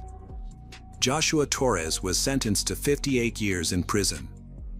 Nicholas Brett received the same sentence as the others. Julio Negrin was found guilty of being an accessory after the fact and was sentenced to 2 to 6 years in prison. Tomas Kimberly, the victim's family member, was satisfied with the court's verdict and did not want the perpetrators to receive the death penalty. In his opinion, the death penalty would have been too lenient a punishment. Nicholas Brett was repeatedly abused and assaulted in prison and died of AIDS after serving 2 years. Julio Negrin was released after serving his 2-year sentence. Joshua will not be eligible for release until 2053 at the earliest. Tragically, sadly, Kimberly's father, Kimberly, passed away from cancer in 2005. His family believes that the stress and grief caused by his daughter's death contributed to his illness. The life of Kimberly Antonakis, a beautiful young girl, was cut short in a shocking and devastating manner. Hello friends, welcome to our channel. Today we're going to take a look at another horrible case with you. The case of Susan Wright. Susan Lucille Wright was born on April 24, 1976, in Houston, Texas, to parents Velma Sue and Jimmy Lawrence Wright. She was the eldest of two children and had a biological sister named Cindy. As a child, Susan was active, sociable, and creatively talented. During her school years, she developed a passion for dancing and aspired to become a choreographer. With her bright and attractive appearance, as well as her slender figure, she drew many admirers and being the center of attention. After completing high school, Susan tried but was unsuccessful in getting into college. To raise funds for her future education, she decided to take some time off. During this period, she found work as a dancer at a well-known nightclub, performing partially nude on stage. She decided to leave her job and use her savings to enroll in evening courses at a nursing school. To support herself and maintain her independence, Susan took a job as a waitress at a restaurant while pursuing her studies. However, she soon discovered that medicine was not her real passion and had trouble paying for her studies. Consequently, she stopped attending her classes to concentrate on her job. In the summer of 1997, 21-year-old Susan met her future husband, Jeffrey Andrew Wright, at the Galveston restaurant where she worked. He was immediately drawn to her beauty and radiant smile, becoming a regular customer and leaving generous tips. After some time, Jeffrey mustered the courage to ask Susan for her phone number. He would call her daily, sometimes multiple times a day, to arrange romantic dates and surprise her with small gestures, such as sending flowers with heartfelt notes to her workplace. In the evenings, he would meet her and walk her home. The man was 8 years older than Susan, but she didn't consider this a significant issue. He was charming, attentive, and caring, which quickly won her over. However, it soon became apparent that Jeffrey struggled with alcohol and substance abuse. He claimed to have overcome his addiction to drugs and promised to quit drinking entirely. Susan, being young and in love for the first time, believed him. She thought that their love could conquer any obstacle. Shortly after, Susan discovered she was pregnant and excitedly shared the news with Jeffrey. Although he seemed pleased about becoming a father, he didn't take any decisive action, such as proposing or suggesting they move in together. Confused by Jeffrey's behavior, Susan took matters into her own hands. She insisted that their child should be born within a married family, and Jeffrey agreed to her terms. By the time they officially got married, Susan was already 8 months pregnant. They chose to have a quiet, intimate wedding without guests or celebrations, rather than a grand ceremony. Around this time, they purchased a home in a quiet area of Harris County, Texas, and moved in a couple of weeks before the birth of their child. In December 1998, they welcomed their first child, a son named Bradley, and appeared to be the perfect family. In 2001, Susan became pregnant again, and in the spring of 2002, she gave birth to a daughter named Kay. The family had a small dog named Buck, a comfortable family car. Jeffrey worked at a local construction company, and after the children were born, Susan became a stay-at-home mom by mutual agreement. She took care of the kids and created a cozy home environment. The neighbors said that Mrs. Susan was a kind person, friendly, sociable, a caring mother, and a loving wife. However, it was later revealed that the reality of their family life was far from perfect. Her husband was extremely demanding in every aspect of their lives. Susan's days were filled with cleaning, doing laundry, and cooking. Jeffrey demanded freshly cooked meals every day, prohibiting her from preparing meals in advance or reheating leftovers. Maintaining a perfect and clean home was a challenging task, especially with two small children. Additionally, Jeffrey required his clothes to be washed almost daily, as he refused to wear the same item twice. If Susan failed to meet these expectations, she faced insults, humiliation, and even physical abuse. Moreover, Jeffrey was extremely frugal, providing Susan with a meager weekly allowance of $100 to cover all household expenses, including cooking, childcare, and maintenance. Susan had to keep track of every expense, giving receipts to her husband Jeffrey. However, Jeffrey's behavior was a bigger issue. Despite promising to quit drinking, he continued and started using drugs, downplaying it as light doping for work stress. The substances made him aggressive, causing him to harm Susan and their son. Jeffrey denied his behavior was a problem, claiming Susan knew about his substance use before marriage. His parents sympathized with Susan but felt powerless to intervene. After moving in together, Jeffrey's behavior became increasingly aggressive, leading to physical, emotional, and intimate abuse. He initially apologized, but the violence became regular. Jeffrey would often go to the gym 3 times a week to practice boxing as a stress relief measure. He looked forward to sharing this activity with his son when the boy was older. On January 13, 2003, Jeffrey returned home from the gym agitated and on edge. As Susan prepared dinner, he attempted to teach their 5-year-old son some boxing moves but lost control and struck the child, causing the boy to burst into tears. Susan pretended not to notice the incident, but it was the last straw for her. Following dinner, she put the kids to bed. Meanwhile, Jeffrey stayed in the bedroom, where he continued to take drugs. There are different accounts of what happened next. According to Susan, when she went into the room, Jeffrey assaulted her, attempted to rape her, and tried to stab her with a knife. She claimed she fought back in self-defense after managing to take the knife from him. The events that followed are unclear, with different accounts of what happened. According to Susan, when she entered the bedroom, Jeffrey tried to attack her, sexually assault her, and kill her with a knife. However, she claimed she managed to grab the knife and defended herself, leading to a fight. Her story changed multiple times, but the version told in court, based on the investigation, was considered more believable. Susan decided to use her dance skills to distract her husband and lower his guard. Wearing a short silk robe over her bare body, she put on a seductive show for Jeffrey. She then suggested a role-playing game that involved tying him up, which he agreed to. Using 3 of Jeffrey's neckties, she bound his hands and one leg to the bed. She used the silk belt from her robe to secure his other leg.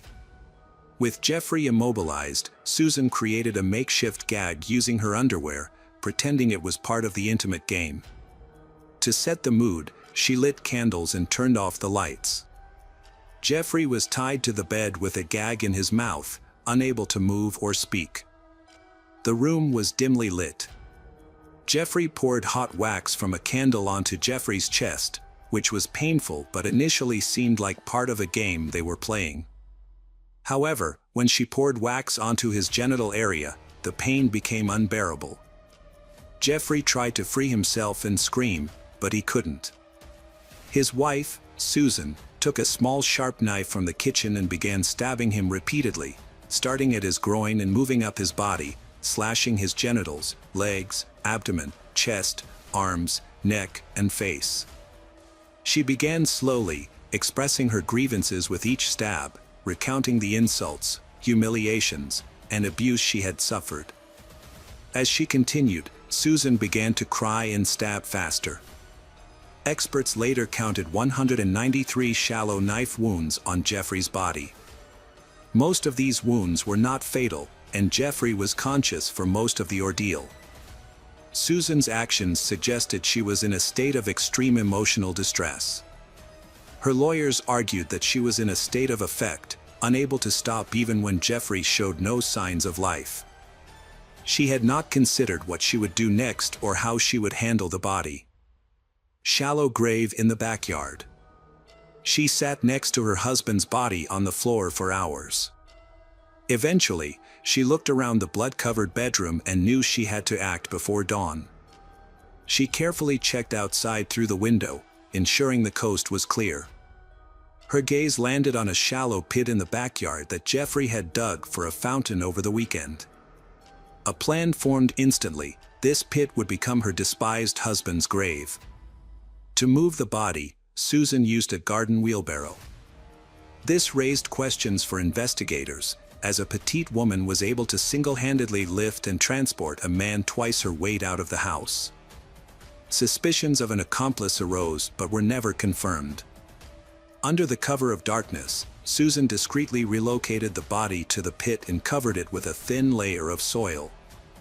She then cleaned up, removing the blood-stained curtains and bed linen, placing them in trash bags and dispersing them in different bins. The blood-soaked mattress was flipped over, as Susan was unsure how to properly clean it. She spent the remaining time until dawn scrubbing blood from the floor, walls, and carpet. Scrubbing the carpet is a big deal, with a large stain that couldn't be removed. In an attempt to eliminate any evidence of the violent confrontation, Susan applied bleach to the affected area, hoping the chemicals would destroy any remaining traces. Susan made a distressing call to her husband's parents in Austin, Texas. She was emotional as she recounted the events. Her husband, under the influence, had physically assaulted her and their son, spilled bleach on the carpet, and then ended their relationship before leaving. Jeffrey's parents were shocked and concerned by the news. Although they were aware that their son had his flaws, they felt genuine sympathy for their daughter-in-law. However, when they learned that he had hit their grandchild, they immediately offered for Susan and the children to come and stay with them. Despite their willingness to help, the young mother declined their offer. She added that she planned to file a police report and reveal all the incidents that had occurred at their residence. 2 days later, Susan visited the police station as her husband's sudden disappearance raised increasing concerns and action was necessary. Susan reported that she and her children had been victims of domestic violence perpetrated by her husband and required protection. She successfully obtained a restraining order against her husband, preventing him from approaching her and the children, although she was already aware that he would never be able to come near them again. As evidence, Susan presented bruises and cuts on her arms, which she alleged were inflicted by her husband using keys when she attempted to defend herself. Additionally, Susan had a small bruise on his face and corroborated that his father had struck him. At first, the tearful woman's story seemed believable and logical. She claimed her husband, under the influence of alcohol and substances, had attacked her and their young son. Then, realizing what he had done, he became scared and fled. However, over time, suspicions grew because Jeffrey had not contacted anyone. He appeared to have run away without his belongings, documents, or mobile phone. He didn't show up for work or visit his parents, and none of his friends or neighbors had seen him. It was as if he had vanished. Susan found it unbearable to stay in the house where she confronted her husband.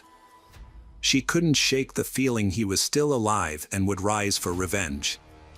She was losing her grip on reality.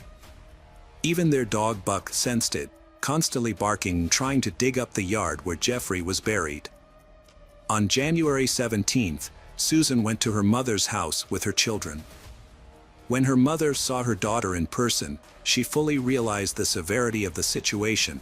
Even though she had already been aware of it, Velma directly asked if she had killed her husband, and her daughter broke down in tears, nodding in admission. The daughter then confessed to the crime, revealing the location of her husband's body, and repeatedly expressed uncertainty about what to do next. Following her mother's advice, Susan reached out to lawyer Neil Davis the next day and confessed to killing her husband and attempting to cover up the crime. After gathering all the details, the experienced defense attorney considered possible scenarios and contacted the Harris County District Attorney's Office on January 19th. Davis reported Susan's confession, including the burial of her husband's body in their backyard, and stated that she was willing to provide a full statement at the police station. On January 24, 2003, Susan voluntarily went to the police station, intent on making a full confession. However, her account was disjointed, with confusing details and occasional contradictions. She sometimes referred to her late husband as if he were still alive, expressed fear of him, and requested protection. Consequently, Susan underwent a psychiatric evaluation. The results revealed she had suffered a nervous breakdown and was experiencing depression. Despite this, the evaluation found that Susan was still capable of understanding the actions she had taken.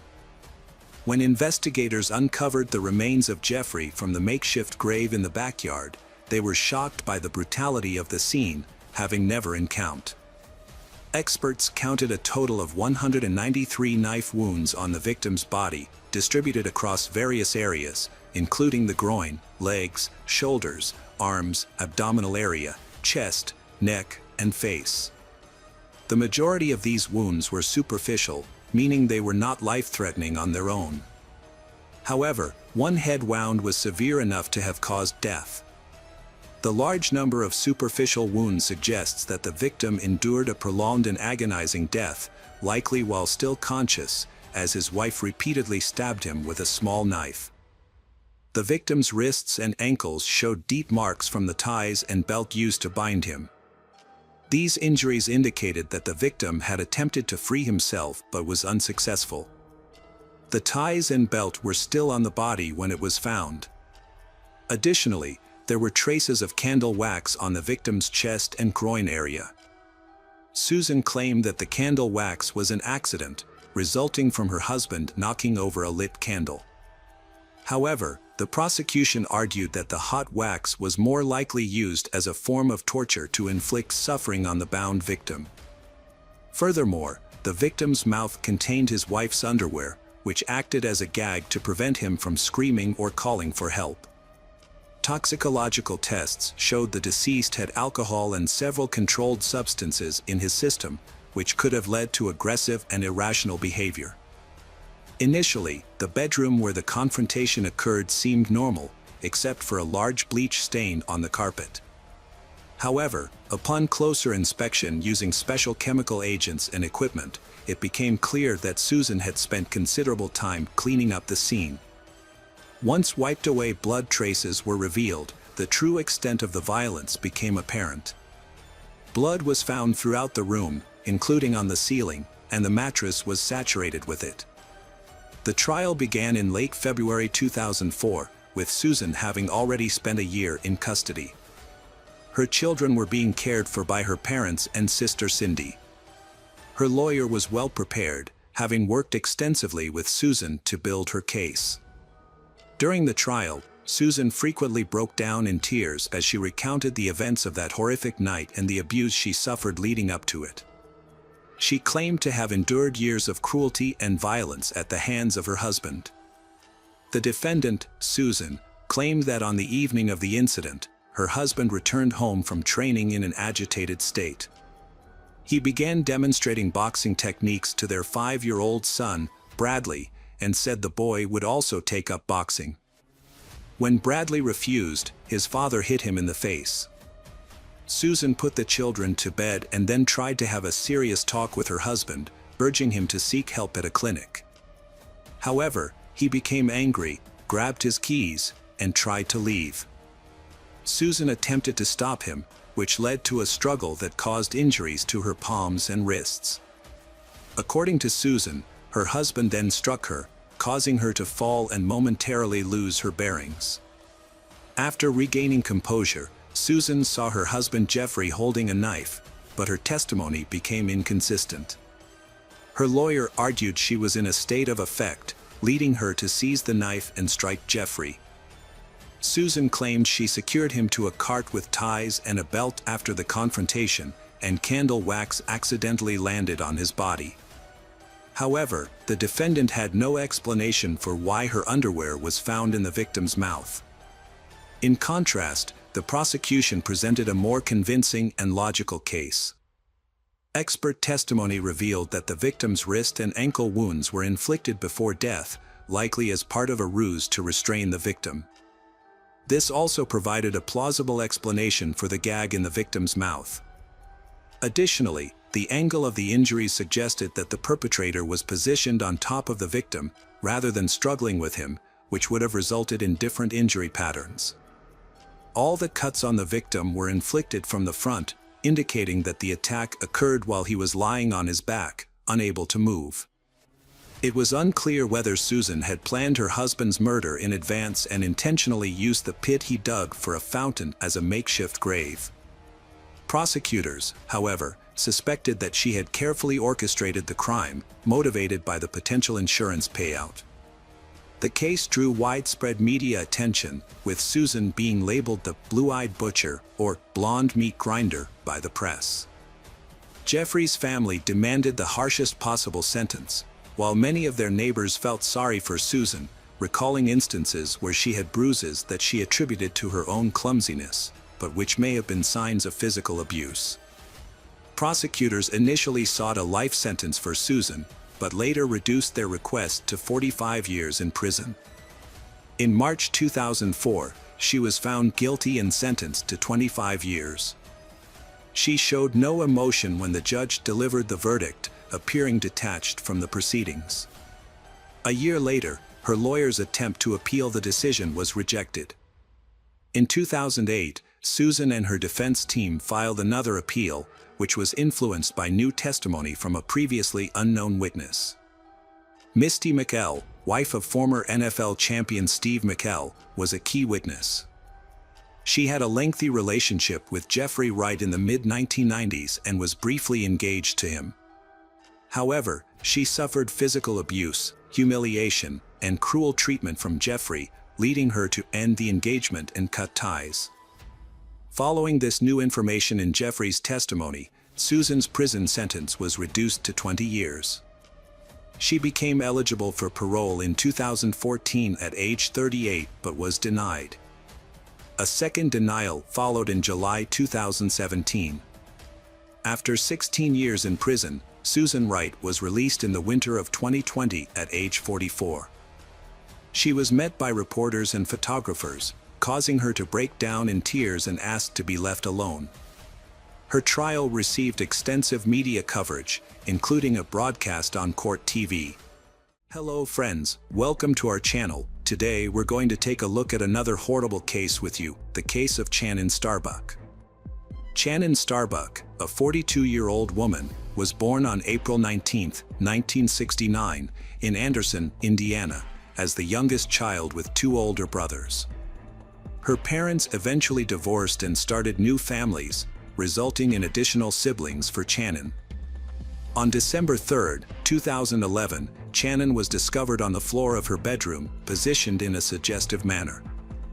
An erotic massager was placed on her stomach, indicating a clear attempt to humiliate her after death. The police immediately suspected foul play due to the numerous bruises and scrapes on her body. A medical examiner later confirmed that some of the injuries were caused by a stun gun, and evidence suggested that her body had been moved. The official cause of death was determined to be strangulation. The detectives assigned to solve the case faced a difficult task.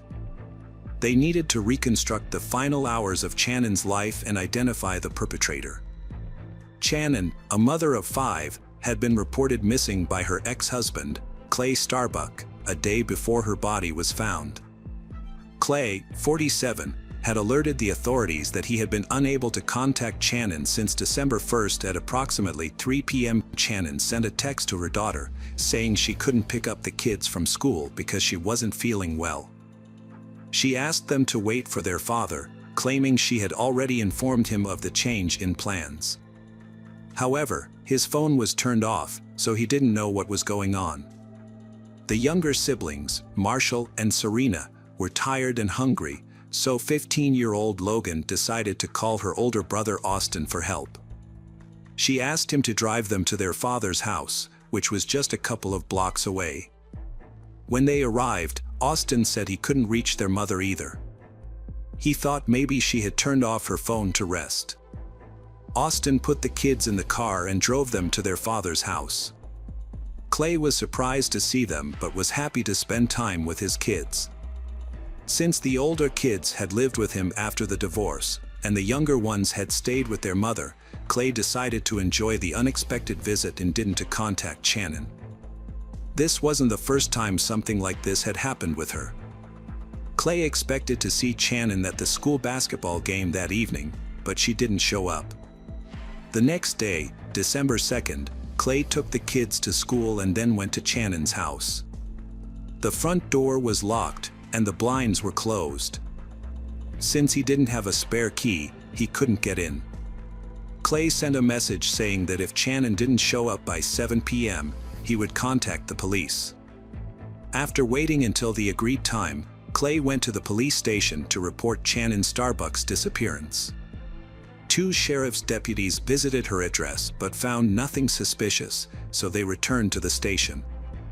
The officer told Clay to wait one more day.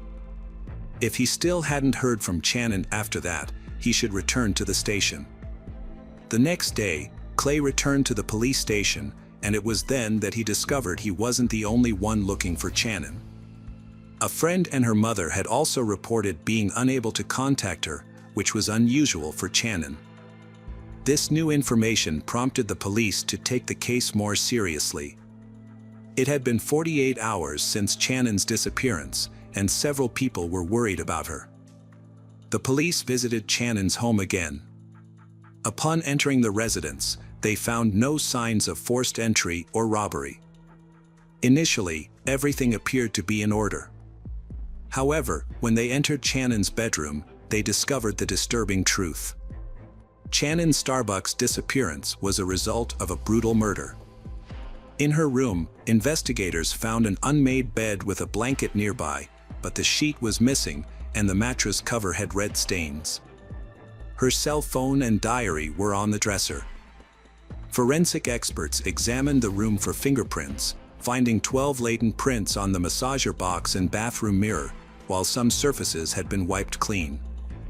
DNA analysis was conducted on traces found in common areas, and specialists took scrapings from under Shannon's nails, face, and neck. Detectives believed the murder occurred after Shannon got out of the shower, and her body was moved to the bed and then the floor. The missing sheet was found in a washing machine, suggesting the perpetrator tried to eliminate evidence. Clay arrived at Shannon's house by noon to find out what had happened to his ex-wife. However, the scene at her yard was ominous, with yellow tape cordoning off the area, an ambulance, and several police cars parked near the lawn. Clay was the first to be informed of the tragic event. To gather more information about Shannon and her lifestyle, the detectives questioned Clay after he had calmed down. He explained that he and his ex-wife had a morning routine where he would take the younger kids to school and she would pick them up afterwards. However, on December 1st, his car broke down a few blocks from home, disrupting their routine. Clay had texted Shannon to ask her to take the kids to school. It was supposed to warm up around 11 a.m., but when he tried to start the car again, it still wouldn't start. He gave up and went back inside to take a nap. Clay slept for several hours without being disturbed, during which time his cell phone ran out of battery. To support his story, he showed the police his correspondence with his ex-wife, Shannon. Initially, everything seemed to add up. Clay was cooperative, providing his cell phone, DNA, and fingerprints. He also expressed concern for Shannon, explaining that their divorce had made her more vulnerable. When asked for more information, Clay revealed that Shannon had joined a dating site after becoming single. As an attractive woman, she had many admirers. According to Clay, she might have been seeing multiple people at the same time, and one of them might have been responsible for her death. Unfortunately, he didn't have any specific names to share. During the conversation, Clay became emotional and cried, struggling to accept Shannon's death. After recording his statement, the police sent him home. He had to break the news of their mother's death to their children. At the start of the investigation, the case surrounding Shannon Starbuck's demise was gathering momentum. Investigators questioned the Shannon family's neighbors, focusing on every detail, especially reports of unfamiliar people and vehicles in recent weeks. An autopsy revealed severe injuries, including chest trauma consistent with the use of a stun gun, 10 broken ribs, and head and body injuries likely caused by a blunt object. The severity of the injuries made it difficult to determine the exact time of death, but the expert estimated that Shannon's life ended between December 1st and 2. Scratches on her body suggested that she had been moved, and her broken neck bones supported this theory. The medical examiner found evidence of strangulation using a soft object, possibly a hand, towel, or sheet. A breakthrough in the case came from the analysis of body samples, which revealed male DNA. This suggested that the suspect might be one of Shannon's close male acquaintances, including her ex-husband or secret admirers. Clay Starbuck, her ex-husband, has cooperated fully with the investigation, including undergoing a medical examination to check for any injuries or harm. Detectives suspected that the perpetrator might have been injured during the struggle, but Clay showed no signs of injury on his hands. The investigators then examined their sons, 21-year-old Austin and 18-year-old Blake. The only issue that arose was the presence of old cuts on the older son's hands, but these were explained by his job at a window manufacturing plant. During conversations with the sons, some facts were established that would later become clearer. The children knew that after the divorce, their mother had been dating and they disapproved of it. They had seen explicit photos on their mother's laptop, leading them to wonder if she might have been targeted by an online predator. It was clear that the sons loved their mother and were deeply shaken by her death. However, they had disagreed with the changes she had been making in her life. In a subsequent interview, Clay expressed himself more clearly. He blamed Shannon's behavior for his family's problems while he was away on business, especially her frequent encounters with other men. Clay even suspected that Marshall might not be his biological son, but he loved him regardless.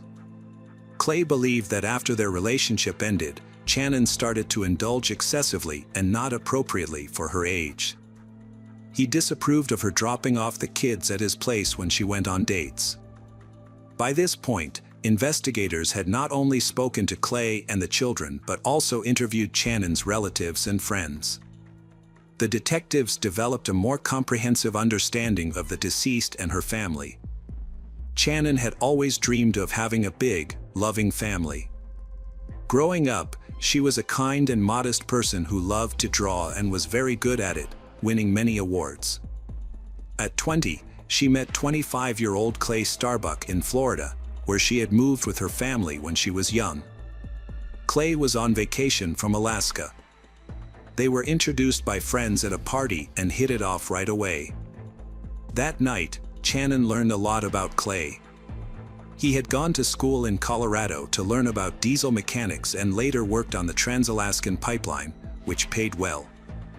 However, he was already married with 2 kids. Despite his complicated past, Shannon wasn't discouraged. She actually saw it as a plus, thinking it gave him valuable experience for their future together. Shannon and Clay got married soon after meeting. As Clay's new wife, she moved in with her husband. At first, she struggled to adjust to her new surroundings and the weather, but she quickly settled in. Shannon's married life wasn't as perfect as she had envisioned.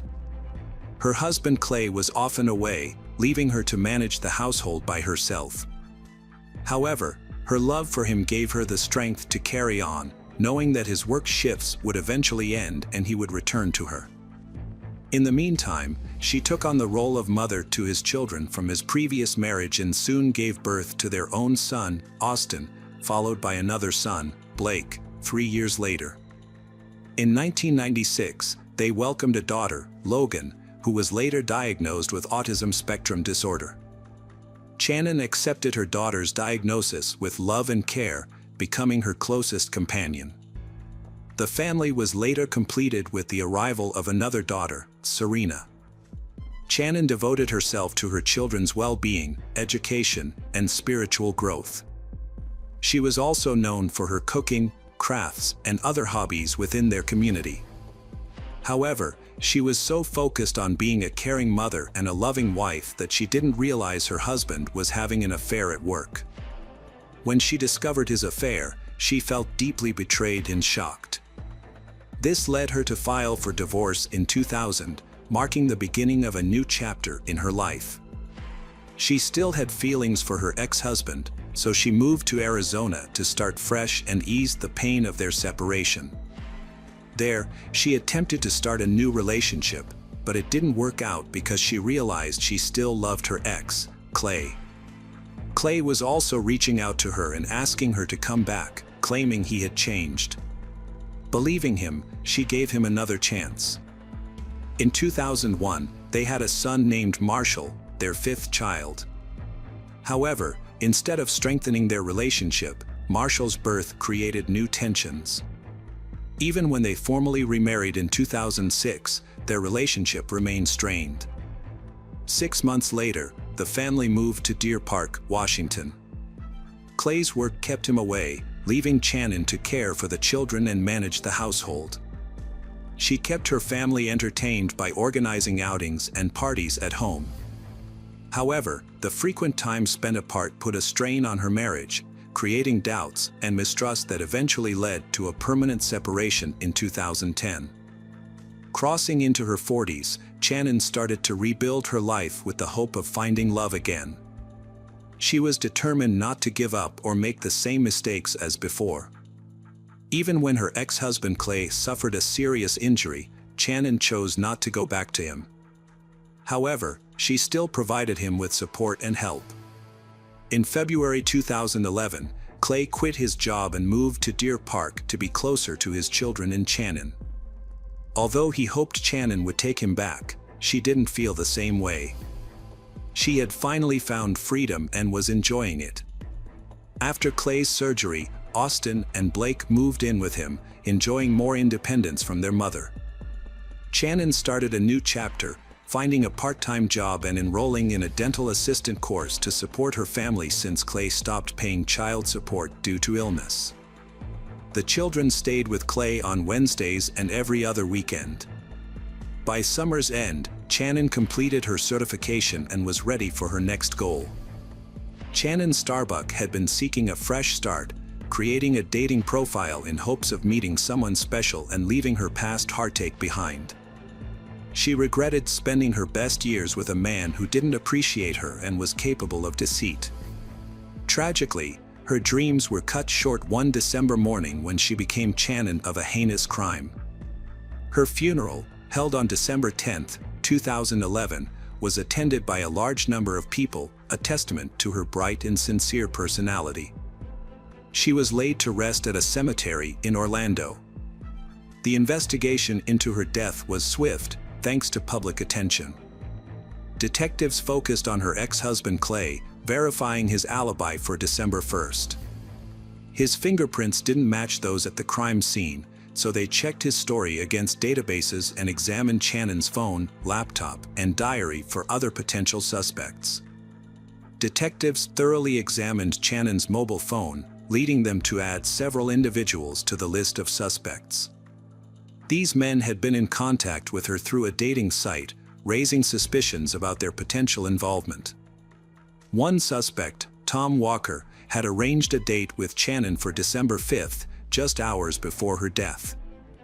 Their conversations had been candid, and they had exchanged photos. However, when Tom Walker requested that Shannon take a photo using an adult toy, she declined.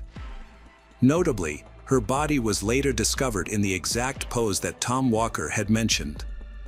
Within an hour, detectives located Tom Walker, who was shocked not only by the news of Shannon's death but also by being considered a suspect. He promptly provided an explanation for his activities on the day of her death, which was corroborated by his colleagues and surveillance footage. The next individual on the list was John Wilson, who had scheduled a meeting with Shannon on December 1st. An examination of their correspondence revealed. The investigation revealed that the suitor, whose real name was John Kinlawn, had no intention of a serious relationship with Shannon and had used a fake identity. He was married and worked in a different field than he claimed, which explained his secretive behavior. When questioned, Kinlawn had an alibi for the time of the crime, which was corroborated, and he was released after providing a DNA sample. The investigation was back to square one, but a breakthrough came when detectives examined Channon's mobile phone. They discovered that a 911 call had been made from the phone on the morning of December 1st, but it had been deleted from the call log. After retrieving the call, they found it contained only the sounds of sobbing and rustling before abruptly ending. Channon's phone records revealed a failed call and 11 messages sent after her death. GPS data confirmed her phone was at home, where she was killed after dropping her kids at school. The suspect tried to mislead the investigation and was found to be close to the Channon family, even using a nickname for the youngest son. After uncovering this information, Clay's statements were examined more closely. He had a clear motive for killing his ex-wife, as divorce can be difficult for some partners to accept. Additionally, he had the perfect opportunity, knowing her daily routine. As a result, authorities decided to track the suspect's car route again, this time using footage from street surveillance cameras. This is when the officers' suspicions became clearer. It turned out that Clay's car had not broken down. At the same time, results from another analysis arrived, showing that DNA material collected from Channon's body matched the suspect's samples exactly. When Channon returned home, a heated argument broke out, which ultimately led to her death. The unusual position of her body was a deliberate act of vengeance by Clay, who was enraged by her newfound freedom. After the murder, Clay stayed in the house and impersonated Channon in text messages. It became clear that his intentions to harm her may have been long-standing. A friend's conversation with detectives took on new significance, revealing that Clay and Channon's relationship was troubled. Channon had confided in friends that she was tired of Clay's controlling behavior and criticism, and had feared he might harm her if she ever left him. In fact, Channon had contacted the police multiple times between June and November 2011, reporting that Clay was stalking her and making her feel unsafe in her own home. She had become so fearful that she refused to give anyone a spare key to her house. Ultimately, Channon secured a restraining order against Clay, limiting their communication to text messages. A thorough examination of her diary revealed that she not only feared her former lover but also believed he was manipulating their children against her. Clay had been spreading vicious rumors and portraying her as promiscuous. As a result, when he was arrested on February 6, 2012, the children refused to believe he was involved. The discovery of a tracking program on Channon's laptop, a hard drive labeled Channon's desktop computer, in Clay's house, and printed correspondences did not seem to disturb them. The older children questioned the authenticity of the DNA analysis, thinking the accusations against their father were unbelievable and the case was fabricated. However, law enforcement and other relatives had a different perspective. At the trial, the prosecution presented a substantial amount of physical evidence and testimonies, confidently demonstrating Clay's guilt. In June 2013, justice was served when Clay Starbuck was found guilty of first-degree deprivation of life under aggravating circumstances and disrespect to human remains. He was sentenced to life without parole. His 2015 appeal was denied. He's serving time in Spokane County. Channon's family grieves her loss, but the children siding with their father hurts more. His obsession led to revenge, leaving the children without a mother or father. Hello friends, welcome to our channel. Today we're going to take a look at another horrible case with you, the case of Nadine Lott. Nadine Lott was born in the late 1980s in Arlo, a town on Ireland's southeastern coast. She was the eldest child of Claire and David Lott. She has 3 younger siblings, Phoebe, Tanith, and Kayla. By the summer of 2012, Nadine, 26 years old, had grown into a charismatic woman. She was eagerly planning a trip to Australia, looking forward to a vacation filled with exciting experiences, sports, and new friendships. Nadine stood out from her peers with her bright smile and charming personality, which drew people to her. She had a large social circle and could easily connect with anyone. However, beneath her outgoing exterior, Nadine was a sensitive and vulnerable person who always tried to see the best in others. She cherished her family, who had loved and supported her throughout her childhood. Nadine discovered a passion for photography, capturing life's fleeting moments to preserve the world's beauty. This hobby eventually turned into a career, and she became a successful beautician, helping others enhance their natural beauty. Nadine experienced some difficulties in her personal life.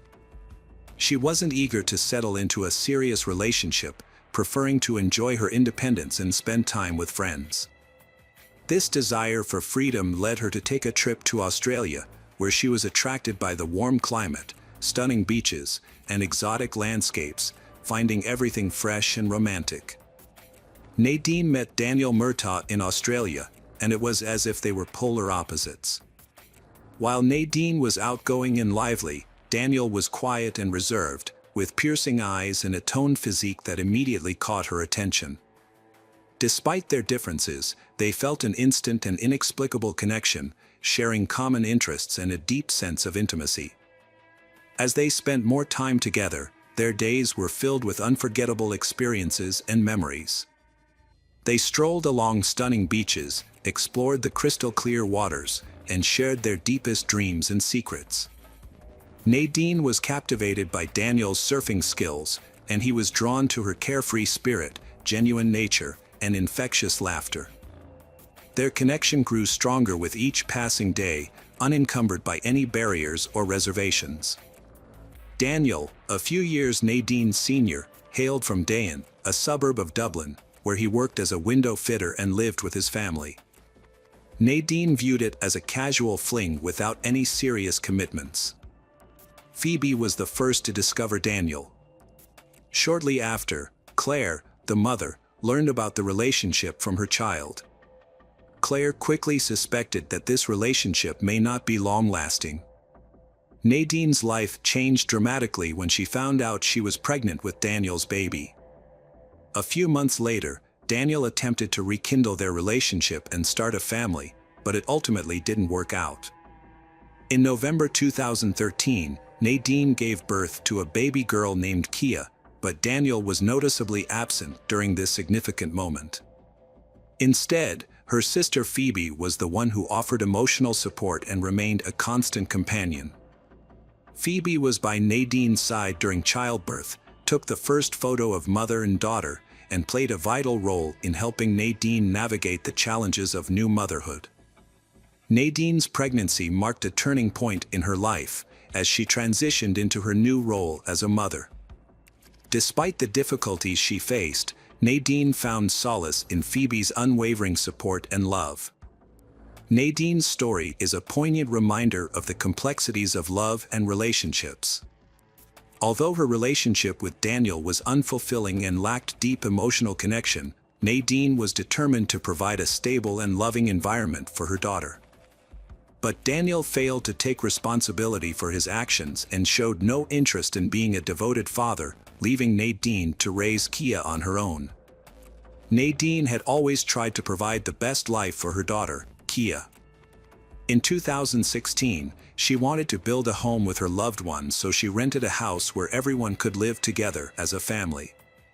However, her hopes were crushed when Daniel, Kia's father, failed to move in with them. This realization marked the end of Nadine's. Daniel's constant absence and broken promises had left her emotionally drained, so she made the decision to end their relationship and start a new chapter in her life. Despite their separation, Nadine had held on to the hope that Kia would still be able to maintain a relationship with her father. Claire, Nadine's mother, had a more realistic view of Daniel's. His love for boxing was a higher priority for him than his family. In contrast, Nadine remained devoted to her daughter Kia, providing her with the love, care, and support she required. As Kia grew up without her father, She had her mother as a role model, teaching her to persevere through challenges. In October 2019, Claire suggested that Nadine celebrate her birthday in Rome. During the trip, Nadine's daughter, Kia, also referred to as Nine, confided in her mother about the struggles she was facing in her life. Nadine had moved on from her relationship with Daniel and was thriving as a single mother. She enjoyed her job, took pride in her accomplishments, and was happy with her life. Her future looked promising, especially after being offered a modeling job. Her happiness was short-lived when she discovered that Daniel continued to make unfulfilled promises to visit their daughter Kia in Ireland. When Daniel requested a meeting to give Nadine money for Kia, she was skeptical, suspecting that he just wanted to see her, not their daughter. She agreed to his request, but only because she didn't want Kia to think poorly of him. Nadine still held on to the hope of creating a real family, despite the increasing impossibility of it.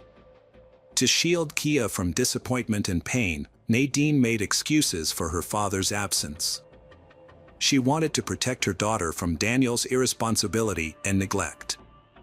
Meanwhile, Daniel was reluctant to let Nadine go and was fearful that she might start dating other men. As a result, Nadine felt forced to keep her personal life hidden from him to avoid his controlling behavior and threats. In 2019, Nadine Lott's life drastically changed after she ended her relationship with her partner, Daniel. She started dating a new partner from Turkey, but her attempts to keep this relationship private were unsuccessful. Daniel discovered Nadine's new partner and became furious, sparking a series of stalking incidents that caused her immense distress. On December 5th, Nadine sent a clear message to Daniel, stating that their relationship was over and demanding that he stop harassing her. She believed this would finally bring an end to the toxic relationship. However, on December 13th, Nadine asked Daniel to watch their child, Kia, while she attended her aunt's birthday celebration at a local pub. Daniel agreed to watch Kia at his home in Condon, a different location from where Nadine lived, which was in Wicklow. On the night of December 14th, Daniel repeatedly tried to contact Nadine, calling her at 5:57 and 1:26 a.m., but she didn't answer. He eventually sent her a message, asking her to return home soon. Nadine returned home and changed her clothes, but the events that followed are unclear. What is known is that Daniel attacked Nadine, terrifying her 6-year-old daughter, Kia. The noise and screams caught the attention of a neighbor, Ela Klanovich, who investigated the source of the commotion. Ela saw Nadine lying on the floor in her hallway with Daniel standing over her, his face contorted with rage and panic. Horrified, Ela retreated to her apartment and quickly contacted Nadine's family. When Claire, mother of Nadine's, heard Ela's story, she felt overwhelmed with fear and anxiety. Daniel fled the scene in his Volvo, leaving behind a trail of dust and blood. When Claire rushed into Nadine's apartment, she was met with a disturbing sight. The walls and broken glass were covered in blood splatters, reflecting the horrific events that had unfolded. But the situation was far from over. It was now 9:50 a.m. Claire, Phoebe, and Kyle walked into the kitchen and were shocked by what they saw. Nadine's body was lying on the floor, brutally mutilated and showing no signs of life. Meanwhile, about 20 miles away in the town of Lahr, Daniel lost control of his car and crashed into a ditch. Miraculously, he escaped with only minor scratches. John Beckken stumbled upon the wreckage and was shocked by the scene: a car with broken headlights, shattered glass, and a lone vehicle lying in a ditch. His initial thought was that the driver had been drinking after a Christmas party, but as he approached the car, he was surprised to find it empty. Suddenly, Daniel emerged from the fog, his eyes vacant, his body shaking, and his clothes covered in blood. Daniel confessed to the crime in a despairing tone to a witness. He was then taken to the hospital in an ambulance, repeatedly muttering that he loved Nadine, as if seeking forgiveness. Meanwhile, Nadine's apartment was in disarray. When paramedics and police officers arrived, they were met with a strong smell of blood. The walls and furniture were smeared with it, and the scene was chaotic. Paramedic Ian Clark was struck by the extent of the destruction. Broken dishes, shattered glass, and bloody footprints indicated that a violent crime had occurred. Phoebe and Kyle rushed Nadine to urgent care after a severe accident, where medical professionals were able to save her life despite her critical injuries, which had left her unconscious. Nadine was rushed to St. Vincent's Hospital, where she was admitted to the intensive care unit. Doctors documented severe injuries to her head, neck, and chest at 10:58 a.m. Her condition was critical, with 64 injuries found on her body, the cause of which was unclear. Nadine received multiple blood transfusions, but her condition remained critical. Claire hoped that Nadine would recover. Claire stayed by her daughter Nadine's side in the hospital, bringing comfort with familiar items from home like family photos, Nadine's favorite perfumes, and cherished toys.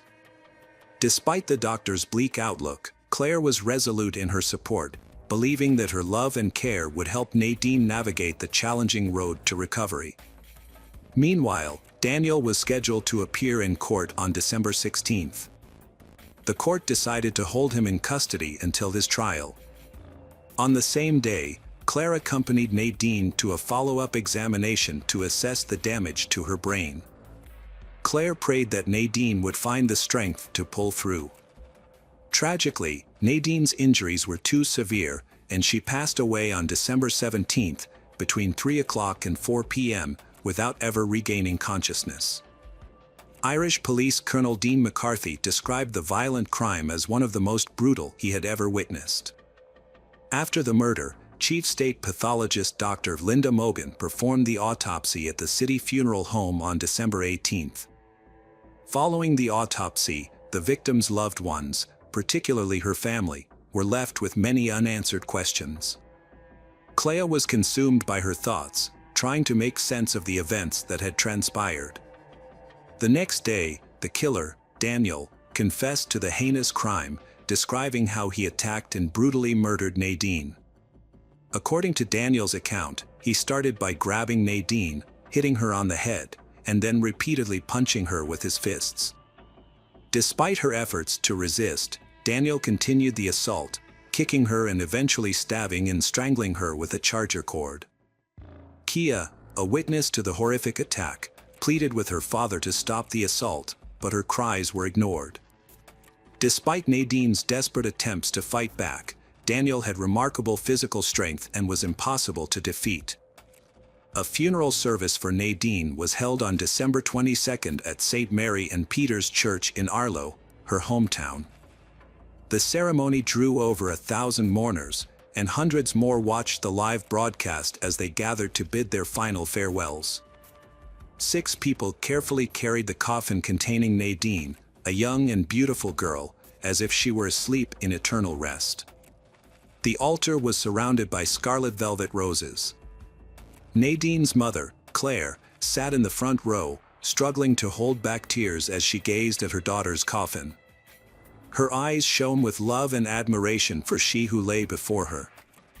Family and friends gathered nearby, overcome with grief, as they clutched handkerchiefs to their faces and openly wept. David Lott, Nadine's father, stepped forward, his voice shaking with sorrow, and tearfully placed one of Nadine's elegant handbags beside the coffin. Nadine had a remarkable ability to turn anything into a stunning fashion accessory that perfectly matched her one-of-a-kind style. Next, Kyle, a close family friend, approached the altar, holding a photograph of Nadine and Kia, beaming with happiness as they hugged each other. Kia, confused and grief-stricken, clung to her mother's side, unable to comprehend the loss she had suffered. Phoebe, Nadine's sister, brought a pair of shoes to the altar, the very ones Nadine had been planning to wear to her prom. Overwhelmed with emotion, Phoebe struggled to hold back her tears. Tanith, another close friend, carefully placed a photo album on the altar, filled with cherished memories of Nadine's carefree days, joyful parties, and radiant smile. These memories would remain with them forever, a poignant reminder of the happy times they had shared with Nadine. With genuine empathy on his face, Priest Michael Moore led the ceremony with heartfelt words of eternal life and hope that soothed the grieving family and friends. Looking directly at Kia, he voiced gratitude for the immense joy she had brought Nadine during her life, wishing that Kia's own life ahead be one rich with care, protection, and enduring love. He reassured Kia that her mother's loved ones would always be there to protect her from harm, serving as her guardian angels. Nadine's sisters, Phoebe and Tanith, tearfully bid their final farewell, overcome with grief at the loss of their beloved sister. The ceremony concluded with the playing of funeral music, after which Nadine's coffin was laid to rest in the San Gabriel Cemetery. As her loved ones said their final goodbyes, they took comfort in knowing that Nadine's soul was at peace. Hello friends, welcome to our channel. Today we're going to take a look at another horrible case with you, the case of Marie Carlson. In 1974, a baby girl named Marie was born in the Philippines to an ordinary family. Concerned about her daughter's future, Marie's mother made the difficult decision to send her to the United States, where she believed Marie would have better opportunities for success. As a result, Marie was placed in a foster family with a military background, where she met a young girl named Esther, who was the same age as her. Two young girls quickly became close friends, unaware of a surprising fact that linked them together. What Marie didn't know was that her American foster father was actually her biological parent, making Esther her biological sister. As they grew older, the sisters left their parents' house and decided to start a new life together. They chose to settle in Florida, where they rented a cozy apartment near a karaoke club that soon became their favorite hangout spot. Marie Carlson's life was a vibrant reflection of her favorite color, pink. She had always believed that living a beautiful life was essential, surrounding herself with flowers and lovely things. But everything changed when she met Jeff, and she discovered a new, profound meaning in life: love. They quickly fell for each other, got married, and had a daughter named Paris, a name that symbolized the love and beauty they shared. Despite their happy family life, Jeff remained an enigma. His past and last name were shrouded in mystery. Meanwhile, Marie was driven to succeed in her career. She had set her sights on joining the Federal Bureau of Investigation, FBI, and was studying criminal law to achieve her goal. However, her journey was not without its challenges. As she progressed in her career, the obstacles grew tougher, and despite her best efforts, Marie ultimately left the police service without realizing her dream. Marie's life took a devastating turn due to a mental health disorder that worsened over time. The trauma of being sexually abused as a child left her with deep emotional scars. As a result, her daily life became increasingly painful, and her relationship with her husband, Jeff, began to suffer. The love they once shared started to fade, and their marriage eventually ended in divorce. The divorce was a difficult but necessary decision, as both Marie and Jeff knew they needed to prioritize their daughter, Paris. They agreed that it would be best for Paris to live with Jeff, allowing her to escape the negativity that had been affecting their home. Despite the challenges, they completed the necessary paperwork amicably and with minimal drama. Throughout the long and difficult divorce process, Marie and Jeff remained dedicated to making decisions that would benefit and care for their daughter, Paris. They remained on good terms and continued to care for each other as friends. Marie was grateful for Jeff's support and made it a priority to spend quality time with Paris, never missing a birthday.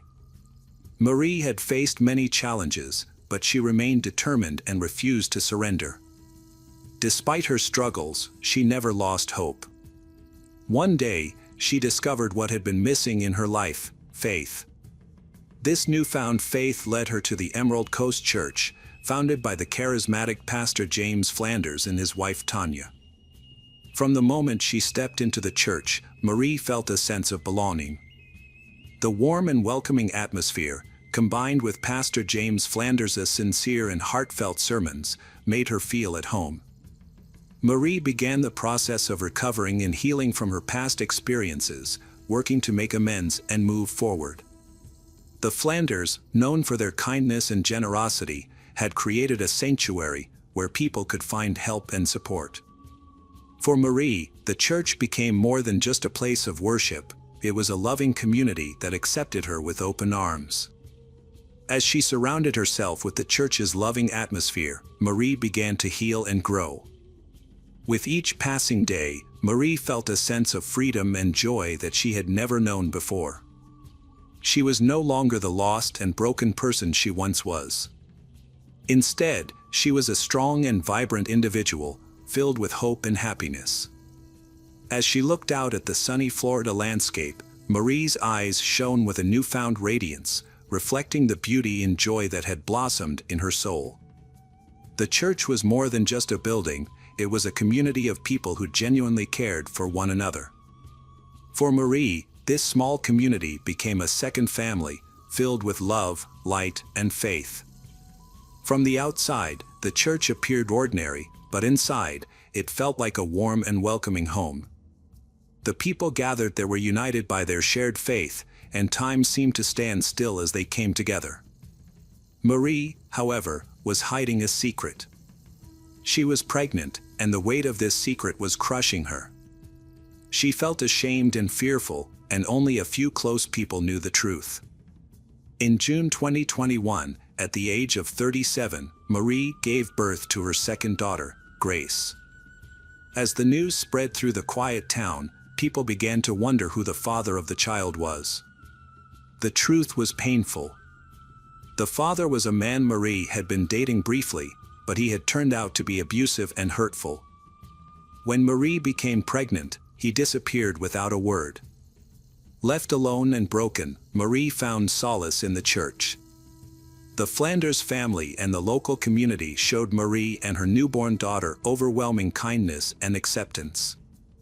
They provided a safe and nurturing environment, filling a vital need in Marie's life by becoming like a substitute family. Through their selfless support, Marie was able to find the courage, optimism, and start the healing process from the trauma of her past.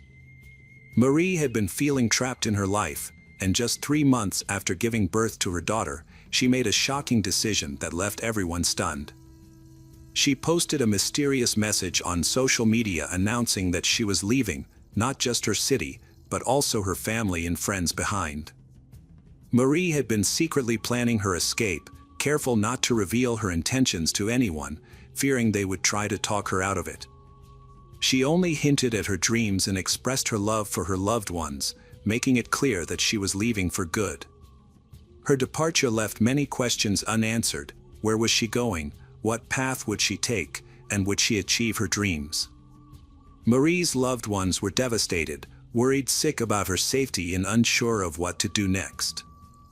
The uncertainty surrounding her disappearance only added to their anxiety. Jeff, Marie's ex-husband, was particularly frantic and decided to contact the police to help find her. As the days passed, the worry and fear for Marie's fate only intensified. Marie's sudden disappearance from Fort Walton Beach had barely stopped making headlines when a disturbing revelation emerged. She had left behind her 3-month-old daughter. This news sparked immediate concern from Marie's sister, Esther, who knew her siblings' devotion to her children. "This is out of character for her," Esther said, her voice shaking. "She's always been extremely protective of her kids." Those who knew Marie were shocked by her disappearance.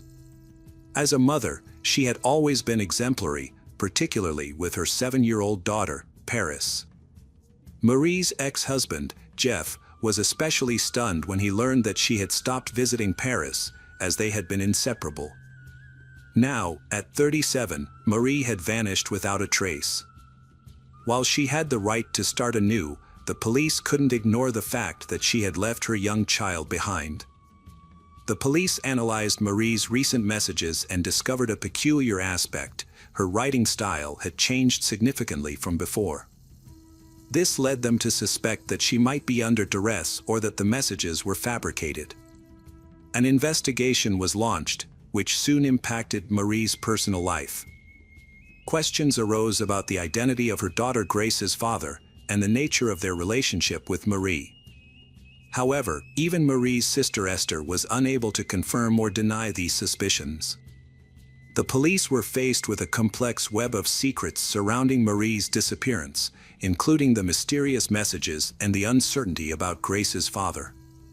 In an effort to clarify the situation, the police spoke with Tanya and James Flanders. They revealed that Marie had a history of disappearing temporarily without explanation.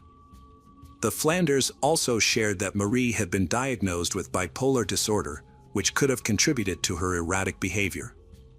A few weeks before she vanished, Marie experienced a severe episode of depression. She began taking medication but was forced to stop due to her pregnancy. Feeling extremely unwell, Marie asked the Flanders family to care for her daughter while she rested. After lunch, Marie lay down to rest, and Tanya and Grace went out shopping. James stayed with Marie to keep an eye on her, but he left for a short time to go home. When he returned, he was shocked to find that Marie and her car were nowhere to be found. The Flanders family immediately launched a search for Marie. They scoured the streets, checking the parking lots of every building, but found no sign of her. Then, James had an idea to check the airport, and to their astonishment, they found Marie's car parked there. Using the spare keys, James drove the car back home. When investigators examined the car, they did not find any suspicious marks or evidence that could lead to Marie's whereabouts. The investigators returned to the airport, hoping to find new leads. Their plan was to review the parking lot camera footage, as the airport is required to keep this information on file. They also hoped to find Marie's ticket, which might have her fingerprints on it. However, when they found the ticket, it didn't yield any useful results. The ticket was clean, with no fingerprints or other clues that could aid in the investigation. A search of Marie's car also turned up nothing, and the parking ticket didn't contain any fingerprints. To make matters worse, the cameras in the parking lot weren't working on the day Marie disappeared. This lack of footage was a significant setback for the investigation, leaving the question of whether Marie's disappearance was a tragic accident or a carefully planned escape. As the investigation continued, the police began to suspect that Marie's disappearance might be more sinister than initially thought. They reclassified the case as a murder investigation and shifted their focus to the mysterious father of Marie's child, Grace. The police returned to the church, hoping to find some answers to their questions. Who was Grace's father, and what role did he play in Marie's disappearance? The church, where Marie had found solace, was filled with rumors and speculation. Parishioners whispered about Marie's secret and the plan that had been weighing on her mind. Marie had been struggling with depression and had considered an abortion, but the Flanders family, who were eager to expand their family, had strongly opposed this idea. The Flanders asked Marie to leave her baby with them, while hypocritically offering to help her. Unbeknownst to others, they desperately wanted a second child, despite both being over 40. One parishioner claimed that Marie's baby, Grace, was a reward from above for the Flanders' good deeds. The situation took a turn when Jeff, Marie's ex-husband, arrived on the scene. He was not the father of the child but had information that could solve the mystery. Jeff revealed that he had noticed Marie's pregnancy and had questioned her about the father. Marie lied, saying she was a surrogate mother for the Flanders. However, the investigation that followed revealed the truth. Police spoke with Tanya's friends, who were also church members, and eventually, the truth came to light. It turned out that the father of the child was James, and the conception was natural. This meant that James's wife, Tanya, had to silently accept the situation. The revelation caught the investigators' attention, and the Flanders were summoned for questioning once again. Tanya was the only one who showed up for questioning. She confirmed the information and added that she was present when the child was conceived. According to her, everything happened with the mutual consent of all parties involved. After Marie disappeared, disturbing details about her relationship with James and Tanya came to light. It turned out that James was intimately involved with both women, which was not just infidelity but a form of polygamy. At one point, they even celebrated the child's birthday together, taking a photo of James, Tanya, and Marie posing as a happy family. However, this photo was meant to mislead, suggesting that the celebration was only for Tanya and that Marie was not involved. But after questioning Tanya's friends, the investigation uncovered new information that revealed the true nature of their relationship.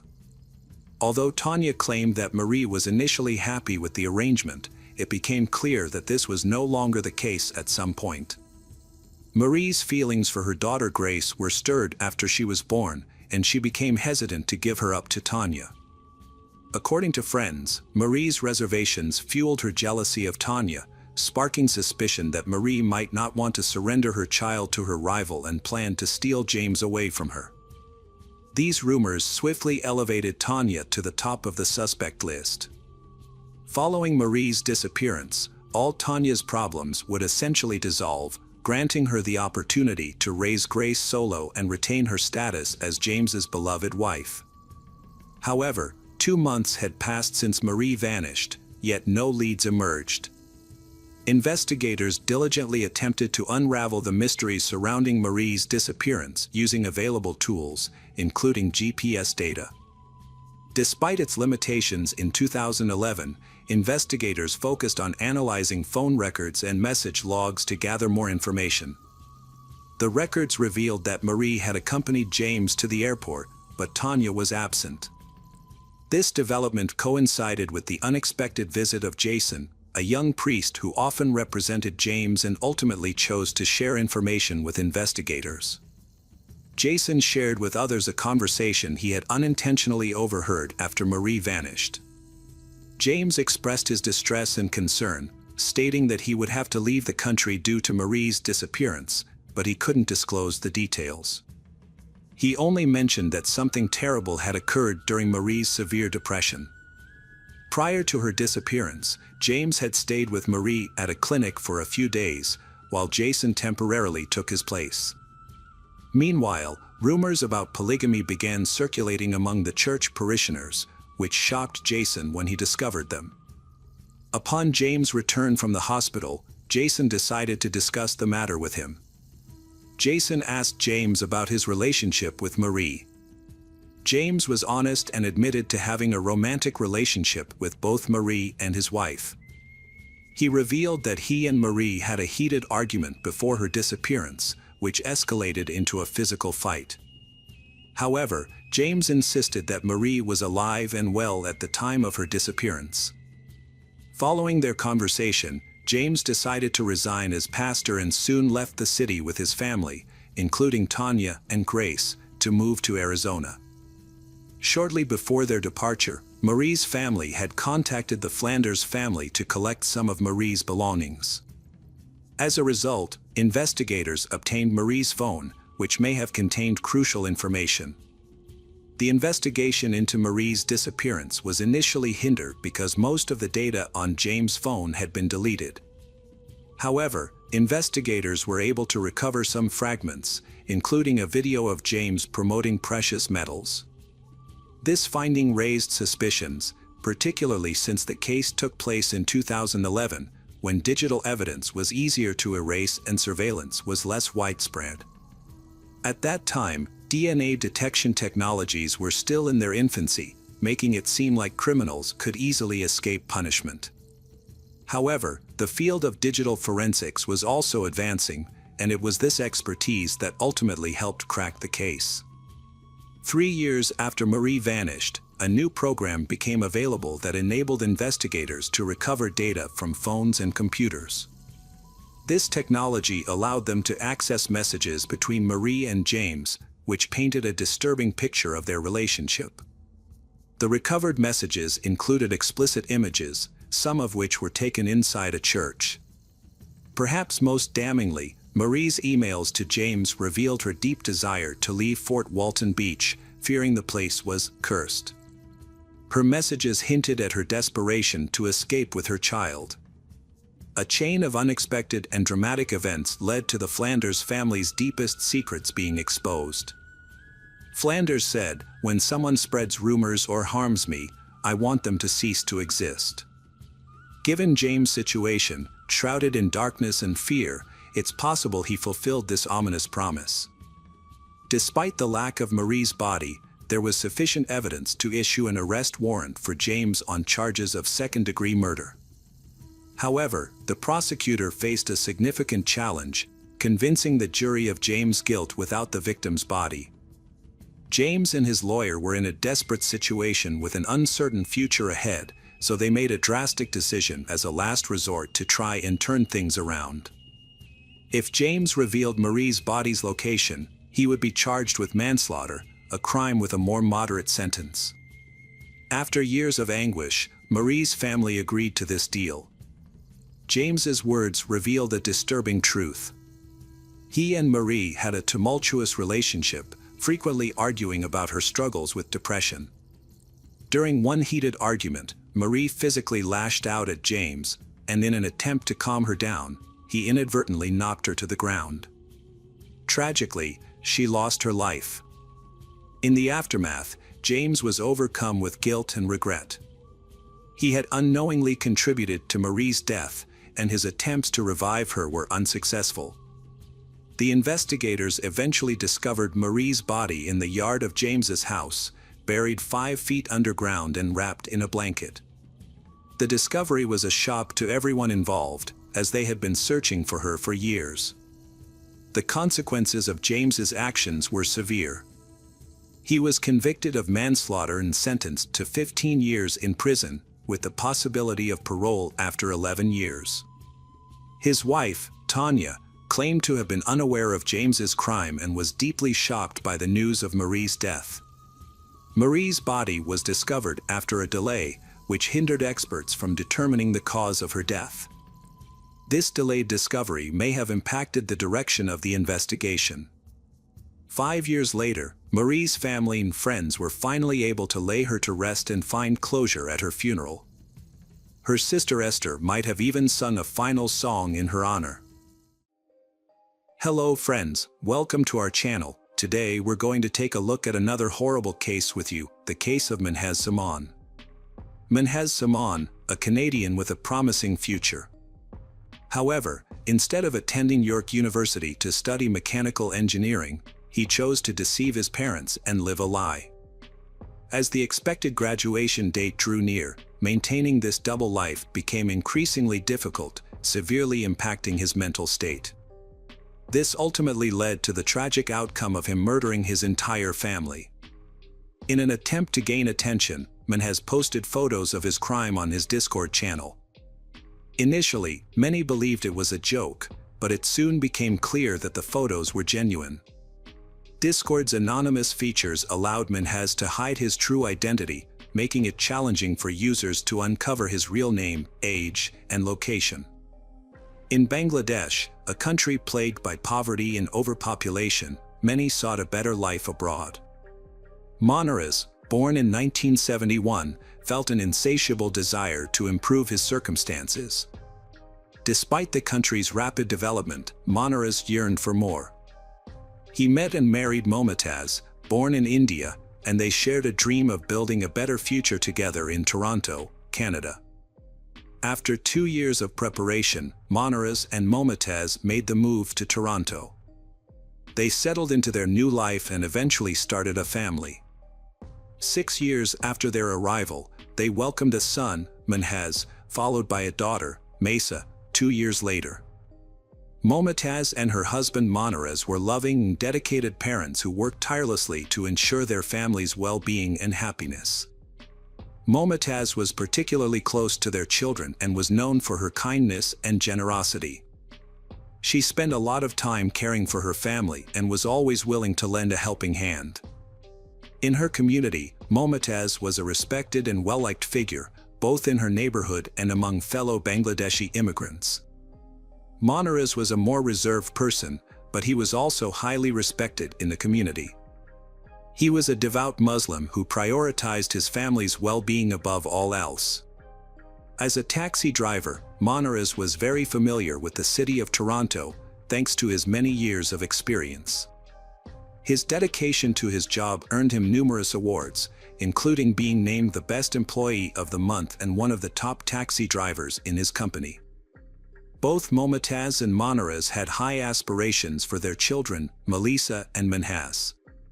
Having successfully navigated the challenges of moving to a big city themselves, they expected their children to achieve great things. They dreamed of their children securing high-paying, prestigious jobs that would bring them comfort and prosperity. After relocating from poor conditions, Monarez and Momotaz were determined to provide their children with every opportunity to succeed. They worked hard to achieve their aspirations, which led to gradual but steady success. The family's first major milestone was buying a modest house on Mowen Road in Scarborough. With careful financial planning, they then acquired 2 investment properties, one in Scarborough and another in nearby Danforth. Momotaz took charge of managing the properties, and over time, the family's wealth grew steadily. As the family's assets increased, Momotaz felt a greater sense of responsibility towards her 2 children and their 3 properties. To help with the workload, Momotaz's mother, Firoza Begum, moved from India to join the family. This allowed Momotaz to strike a better balance between her work and personal life. In 2006, the family upgraded to a larger 4-bedroom house in Markham.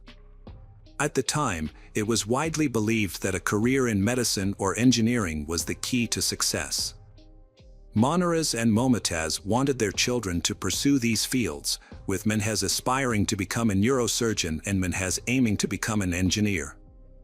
However, their children had different plans. Melissa, in particular, was a rebellious child who resisted her parents' views and often pushed them away, despite showing great potential. Melissa frequently ran away from home, drank excessively, and used illicit substances, leading to reckless behavior. This behavior prompted strict and sometimes questionable intervention from her parents. If she failed to return home on time, she would be forced to spend the night outside. However, her mother, Momotaz, would occasionally unlock the back door to allow her to enter. The conflicts between Melissa and her father often escalated, drawing the attention of the police. In contrast, Minhas had a distinctly different personality. He was often described as shy and introverted, but he shared a warm and loving relationship with his mother. Momotaz was extremely devoted to her son, often giving in to his wishes and catering to his needs. She would drive him wherever he needed to go, cook his meals, keep his room tidy, and greet him after school with a home-cooked meal. As the eldest son, Minhas faced pressure from his parents to succeed and meet their high expectations. To cope with this pressure, he found solace in the world of video games, particularly massively multiplayer online MMO games like Perfect World.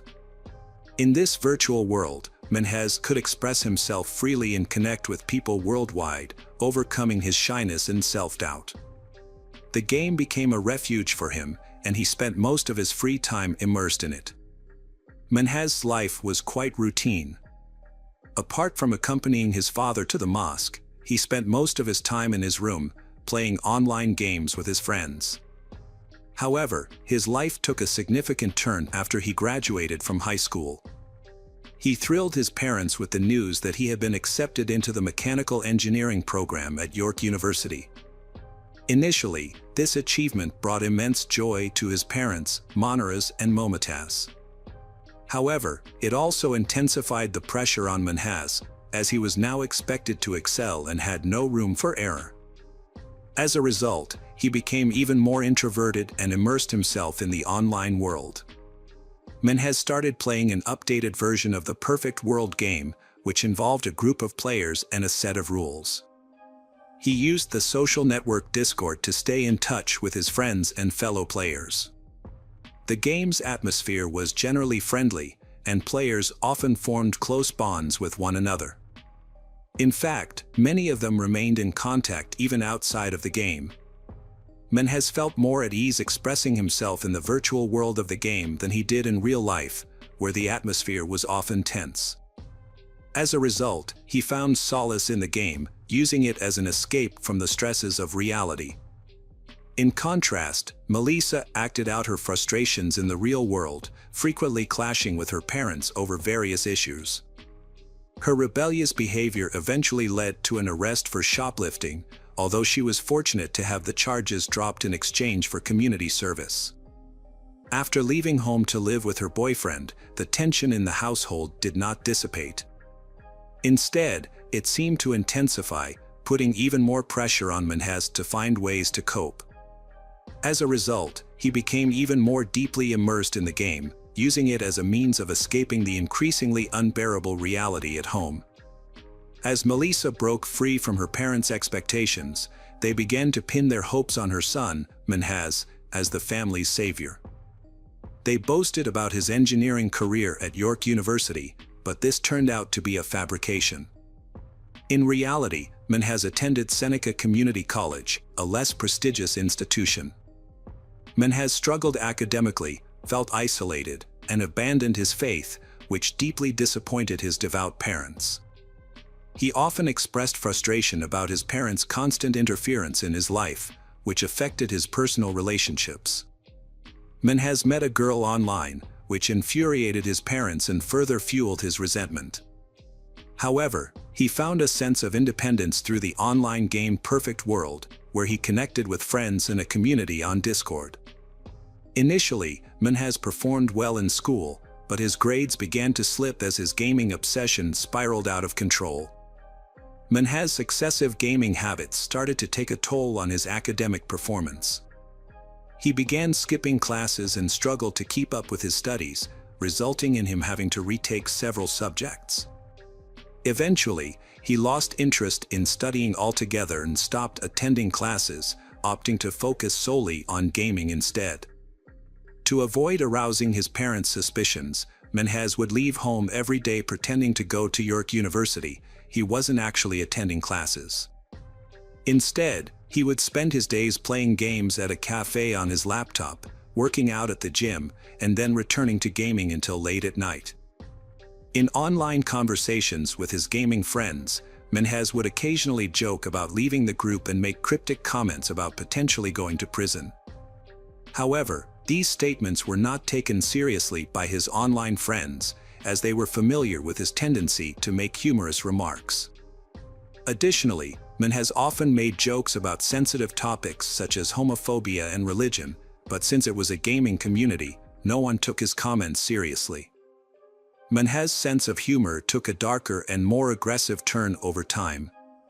He started making jokes that were intentionally provocative, trying to elicit a reaction from others in the community. However, his attempts at humor were so off-putting that they led to multiple complaints. Ultimately, the community administrators banned him due to his behavior. Minhas became more and more isolated. In contrast, Melissa turned her life around, repaired her relationship with her parents, and even gained admission to York University. From the outside, the family appeared happy and successful, with new beginnings and a promising future. As Minhas realized he was about to lose his privileged status as the golden child, he committed a horrific crime on July 27, 2019, just one day before his expected graduation ceremony. On that day, the family was preoccupied with their daily routines. Minhas' mother and grandmother went about their usual schedule, attending a daybreak event, unaware of the impending tragedy. Minhas began to carry out his horrific plan by sneaking into his mother's bedroom. He struck her on the head with a crowbar, knocking her unconscious, and then slit her throat to ensure she was dead. He repeated this brutal act with his grandmother. After committing these heinous crimes, Minhas calmly returned to his room and opened Discord, where he sent a disturbing photo of his mother's mutilated body next to the crowbar. The recipients of the photo were initially unsure if it was a joke, as Minhas was known for his dark humor. However, the image was extremely realistic and did not appear to be a prank. Minhas was a well-known figure in the Perfect World gaming community, but his behavior had always been unsettling, earning him a negative reputation among many players. The situation took a disturbing turn when Menhez posted 2 photos that seemed to show a murder scene. The images were extremely realistic and did not seem to be a joke. Menhez then made a chilling post claiming that he had killed his mother and grandmother and was waiting for his sister and father to return home so he could do the same to them. As the situation worsened and became more intense, other gamers began to take Menhez seriously, fearing that his threats could lead to more deaths. Discord users were convinced that they were witnessing a series of crimes unfold in real time, but felt powerless to intervene. Desperate to prevent further harm, players tried to uncover Menhez's identity, but he had hidden his personal information, leaving no clues about his name, age, or whereabouts. In an effort to gather more information, users reached out to Menhez's friend, Junior, asking him to share any details he might know. When Junior confronted Menhez about the disturbing images, Menhez revealed that his threats were genuine and that he planned to kill his father and sister soon. Meanwhile, Melissa returned home to an eerily quiet house. Unbeknownst to her, Menhez was waiting inside. As she entered the house, he attacked her with a crowbar, striking her on the head, and then slit her throat. After committing the crime, Menhez took a photo of Melissa's body and sent it to his friend John via private message. Menhez posted a photo with a disturbing message, claiming that he had struggled with his sister Melissa for 10 minutes, during which she cried and screamed. In a private message to John, Menhez expressed extreme self-loathing, stating that his parents would be ashamed of him and that he was a coward and subhuman. Menhez then sent John several more photos, including one of the murder weapon and a selfie with a bloody knife.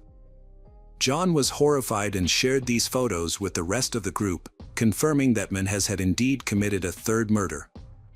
Group members quickly saved the photos as evidence against Menhez. Meanwhile, Menhez continued to act normally, waiting for his father to return home. When his father, Monares, entered the garage, Menhez ambushed him, stabbing him in the neck, just like his other victims. Menhez took a photo of the victim, which the group was unable to prevent. In a shocking turn of events, Menhez shared a disturbing message with online friends, stating, "I consider myself a coward and a loser. As an atheist, I don't believe in an afterlife, so I feared death and wanted others to die instead, sparing them suffering. I realize now how pathetic and selfish I've been." What followed was even more alarming. Menhez told another online friend that he had murdered his entire family and was prepared to spend the rest of his life in prison. He then invited this friend to view photos of the crime scene.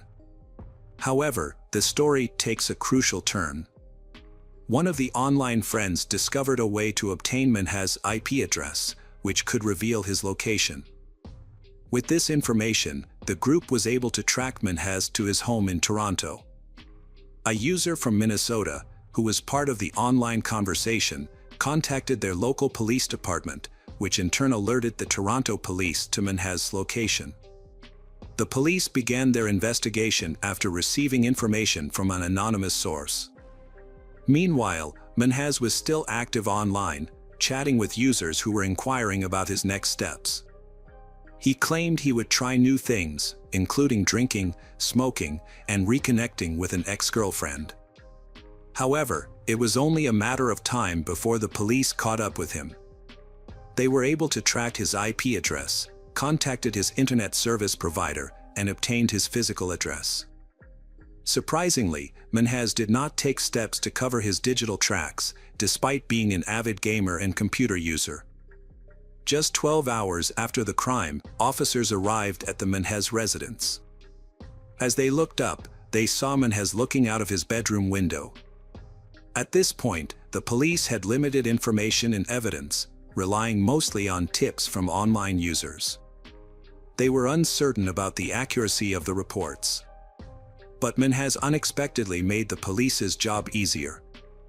After posting a farewell message on Discord, announcing that the police had arrived, he voluntarily went downstairs, opened the door, and surrendered to the authorities. When questioned by the police, Menhez responded that this was his family's home and that they would discover the truth for themselves. The bodies of Manaras and Melissa were the first to be found, followed by Momotaz and Firoza, near the entrance to the house. Menhez was immediately arrested by the police on suspicion of murder. He was then taken to the local police station for further questioning. During the interrogation, Menhez displayed unusual calmness, showing no visible emotion. The lack of emotional response was notable, as if he was discussing an inconsequential event. He was ultimately charged with 4 counts of murder, 3 first-degree murders and 1 second-degree murder. In court, the evidence strongly indicated his guilt. The Perfect World gaming community had preserved a record of all his online messages, which served as evidence against him, confirming his culpability to a great extent. Hello friends, welcome to our channel. Today we're going to take a look at another horrible case with you. The case of Grace Holland. Grace Holland was born on September 23, 1984, in the small town of Creve Coeur, Missouri. She grew up in a close-knit family with her parents and 2 sisters, including her twin, Laura. Together, they explored the world, played, studied, and dreamed of the future. Grace's education at a Catholic school instilled in her a sense of discipline, and her degree in criminal justice further fueled her interest in law and order. From a young age, Grace was a purposeful and responsible individual. She was drawn to the idea of helping others and upholding the law. After graduating from university, Grace got married and had 4 children, who became the center of her life. She devoted herself to caring for them, teaching them new things, and sharing her love for the world. As a proud mother, Grace often shared photos of her children with those around her and cherished every moment spent with them. However, in 2015, Grace's life took a dramatic turn. She met Robert Deas, the head of the Maryland County Fire Department. His courageous profession and heroic image immediately caught her attention. Robert and Grace were swept up in a whirlwind of emotions. He was captivated by her beauty, intelligence, and kindness, while she admired his strength, determination, and passion for helping others. However, a dark secret lurked behind Robert's impeccable reputation. His brother, David, a former St. Louis police officer, had been charged with a serious crime in 1998. Nearly 2 decades later, David passed away, leaving behind unanswered questions and secrets. David's influence had a profound impact on Robert's life and career. As a respected police officer, David had opened doors for Robert in law enforcement, helping him advance in his career. Robert also served in the fire department and held the position of deputy president at the family company, Liberty Arts Works. The company specialized in creating memorials for fallen military personnel, firefighters, and police officers. Through his work and involvement with the Backstopper organization, which supported first responders, Robert forged strong connections in his professional network. Robert had a child from his first marriage, but the relationship ultimately ended in divorce. He then married Grace, a detective from the Maryland Police, in an effort to find happiness again. This union strengthened his ties to law enforcement, and he and Grace built a life together, buying a new home and starting fresh. However, their seemingly perfect relationship soon began to unravel, revealing underlying issues. Robert's past continued to haunt him. His brother had been accused of a crime, tarnishing Robert's reputation and casting doubt on his integrity. Furthermore, cracks began to appear in his relationship with Grace. Despite their outward success, their relationship was marked by turmoil, with periods of calm punctuated by intense arguments. According to Laura, Grace's twin sister, Robert exerted significant control over Grace's life, dictating her spending habits, social interactions, and even her relationships. Laura revealed that Grace's best friend ended their relationship after a dinner with Robert, but the reason for the breakup was unclear. This development only increased Grace's feelings of isolation from her loved ones. Grace claimed that Robert forced her to quit her job and join the family business, although there was no official record of her employment. The family alleged that Robert simply instructed the company to pay her without documenting it. During this challenging time, Grace discovered she was pregnant with Robert's child. However, instead of bringing them closer together, the pregnancy increased the tension in their relationship. Their text messages, presented at the trial, revealed their conflicting desires. Grace wanted to keep the child and repair their relationship, while Robert was ready to end things. Court documents provided by the Holland family were shocking. Robert offered to pay Grace $1,600 to have an abortion, wanting to get rid of the child. However, an unexpected event occurred in the summer of 2020 in Missouri, the tragic death of 35-year-old Grace Holland. The suspicious circumstances surrounding Grace's death have left her family and the people of St. Louis determined to investigate further. As the government remained silent, distrust of the official story grew. Grace's mother faces accusations, which only strengthens the family's resolve to uncover the truth. The investigation started slowly at first, but after a lawsuit was filed and evidence was found, the case gained momentum, crossing state lines and captivating the entire country. Public opinion demands a fair verdict. On October 29, 2021, Laura Holland, Grace's sister, posted a heartbreaking letter on the police department's Facebook page. In it, she revealed that Grace had been living in fear of her husband Robert's aggressive behavior and had sought help from the Maryland Fire Department on June 24, 2020. Grace had secretly recorded one of their arguments, which later became evidence of their abusive relationship. On the recording, Robert can be heard insulting Grace, saying he didn't want to be with her. Robert was furious with Grace, accusing her of being lazy while he worked hard. In an attempt to calm him down, Grace confessed her love for him, but this only made Robert angrier. He eventually left her, leaving Grace alone with feelings of bitter loneliness and deep emotional pain. However, the situation seemed to have taken a turn for the better by July 21. At around 10 p.m., Robert and Grace took a photo together, lying on their bed in their new home. Both of them were smiling, and it seemed like they were trying to put their argument behind them. But this moment of peace was short-lived. 2 days later, on July 23, 2020, at 11:53 p.m., Robert called the emergency services, sobbing uncontrollably as he reported that his fiancée had shot herself. Paramedics rushed into the house to find Grace lifeless on the floor. The cause of her death was determined to be a gunshot wound to the head, resulting in instant death.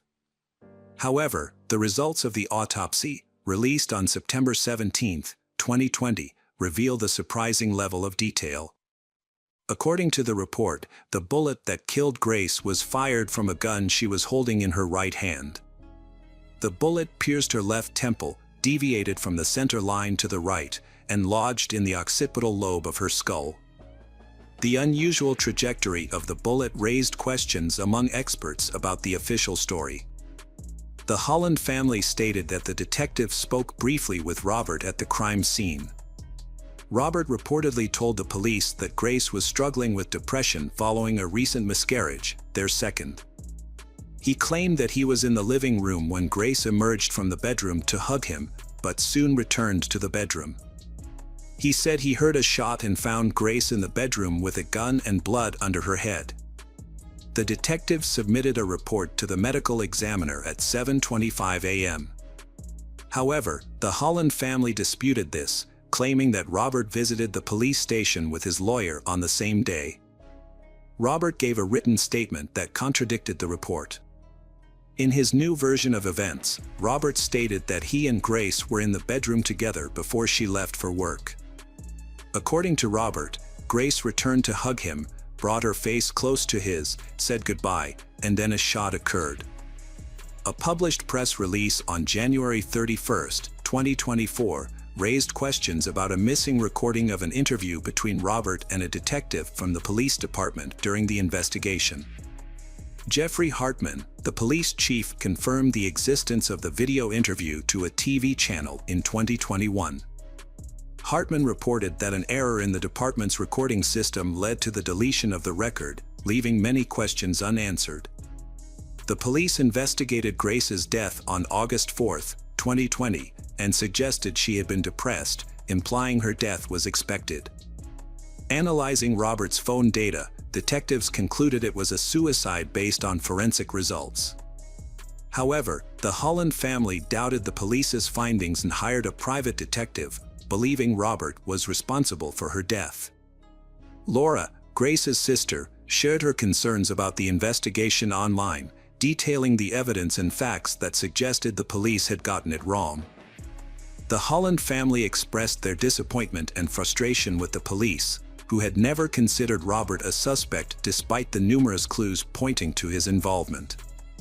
The family also criticized the investigators for not conducting thorough tests, such as checking Robert's and Grace's hands for gunpowder residue and examining Robert's clothes for evidence. Furthermore, the police department had lost several crucial videos that could have shed light on Robert's role in the incident. The Holland family expressed concerns about potential police bias against Robert, citing his unusual behavior after Grace's death. Robert showed no concern for Grace's well-being. The family also pointed out that Robert knew some people involved in the investigation, which they believed may have influenced the case.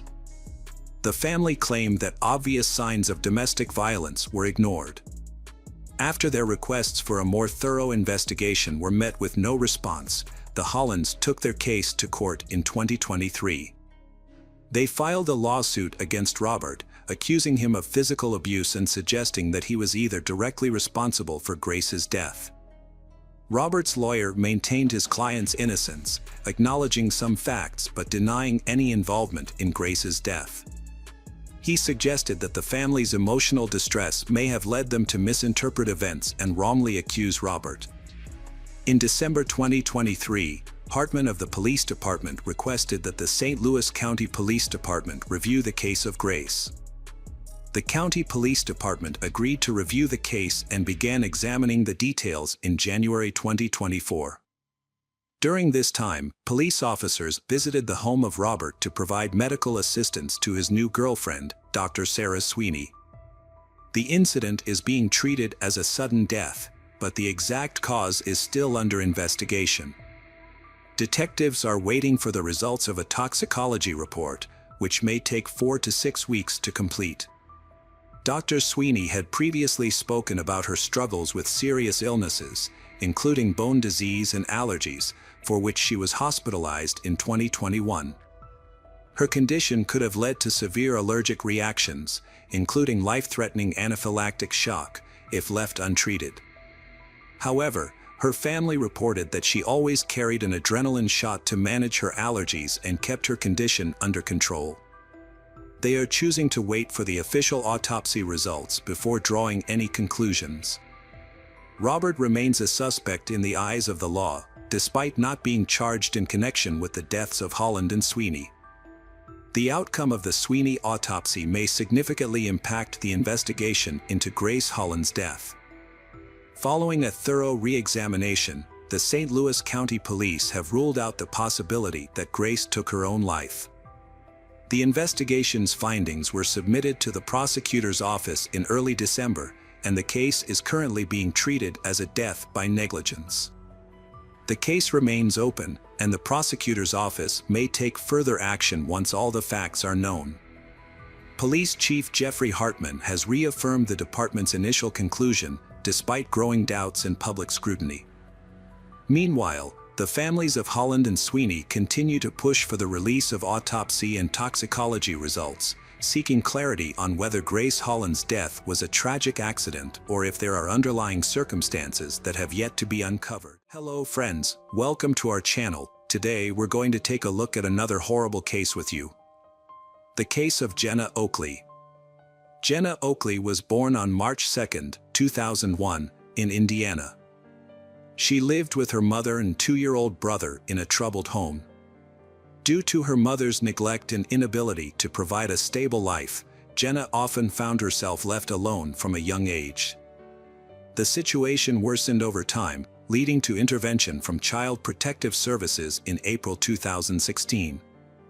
As a result, Jenna and her brother were removed from their mother's care and relocated to live with Philip Oakley, who their father and his wife, Rhonda, who was 52 years old at the time. Rhonda welcomed the children into her home and accepted them as her own. Philip later revealed that Rhonda had been eager to be a good mother to her stepchildren from the start. She welcomed them into her home with open arms and worked to create a safe and comfortable environment for them. Jenna was a difficult child to manage. Despite her academic success, which earned her praise from her teachers, she struggled to follow the rules in her new home. Her behavior became an even greater concern when her parents discovered her relationship with a 20-year-old man named Kenneth, whom she had met at the age of 10 while living with her mother in Indiana. Kenneth was a mysterious figure who seemed to be both a supportive influence and a hindrance in Jenna's life.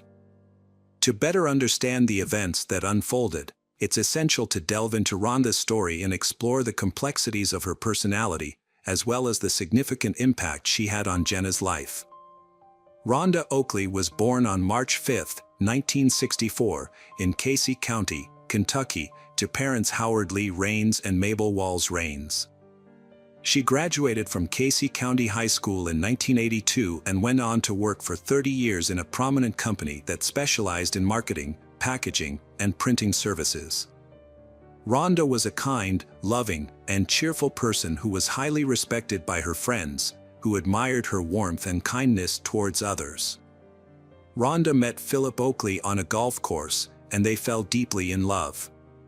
They decided to get married and start a new life together. However, their relationship was not without its challenges. At the time, Rhonda was divorced and had 4 children from her previous marriage.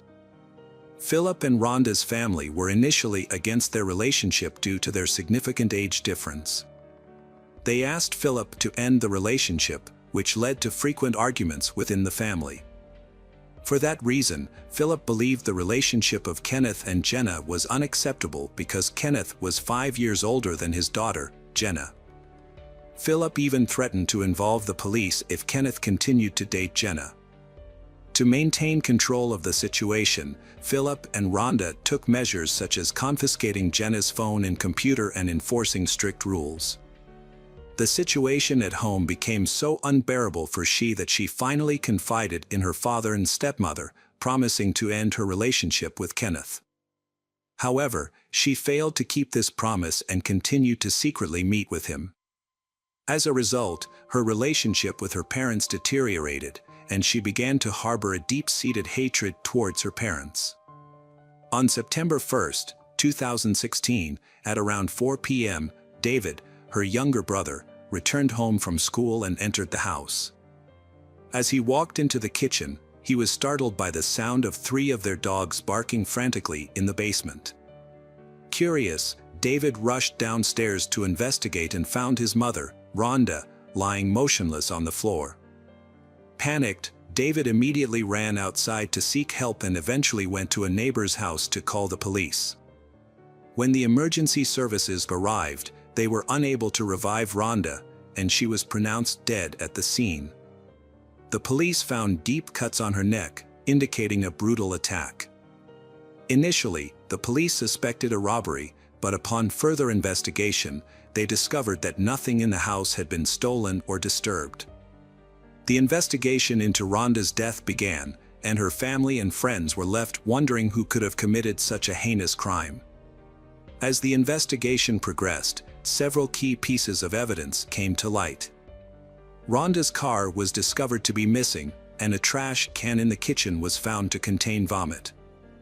Furthermore, one of the large meat cleavers from the kitchen was found to be missing, leading investigators to suspect that it may have been the weapon used to attack Rhonda. When Philip returned home, he was questioned by detectives and informed them that his daughter, Jenna, had not attended school that day. In fact, Jenna had been unreachable since the incident, and her teachers had called Philip early in the morning to report her absence. This led the police to believe that Jenna may have been kidnapped by the same individuals who killed Rhonda, and that she may be in danger. During the questioning, detectives asked Philip if he knew of anyone who might have wanted to harm Rhonda or the family. Philip revealed that his daughter's boyfriend, Kenneth, had a troubled relationship with Jenna, and that it had deteriorated significantly. Philip admitted that he had threatened to contact the police if Kenneth did not stop seeing Jenna. Philip suspected that his daughter had been dishonest with him and that she and Kenneth had never intended to break up or follow the rules. It was possible that Kenneth had planned to get rid of the source of his problems and take Jenna with him. After learning this, the police focused their efforts on finding Kenneth. They discovered that on August 31st, the day before the incident, Kenneth had flown from Indiana to Lexington, Kentucky, at 3 a.m. From there, he took a taxi to Oakley's house. Another crucial piece of evidence came from a store manager in Denver, who claimed to have seen Jenna with a young man on September 1st. The manager handed over surveillance footage to the police, which showed Jenna and Kenneth entering the store and then leaving together to get into a car that looked like Rhonda's stolen vehicle. Notably, Jenna appeared calm and normal in the footage, not showing any signs of distress or being coerced.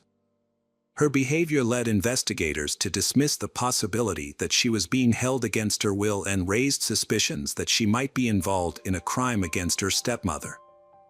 A search of Jenna's room later revealed a diary that confirmed these suspicions. The diary exposed a deep-seated hatred that her family seemed to be unaware of.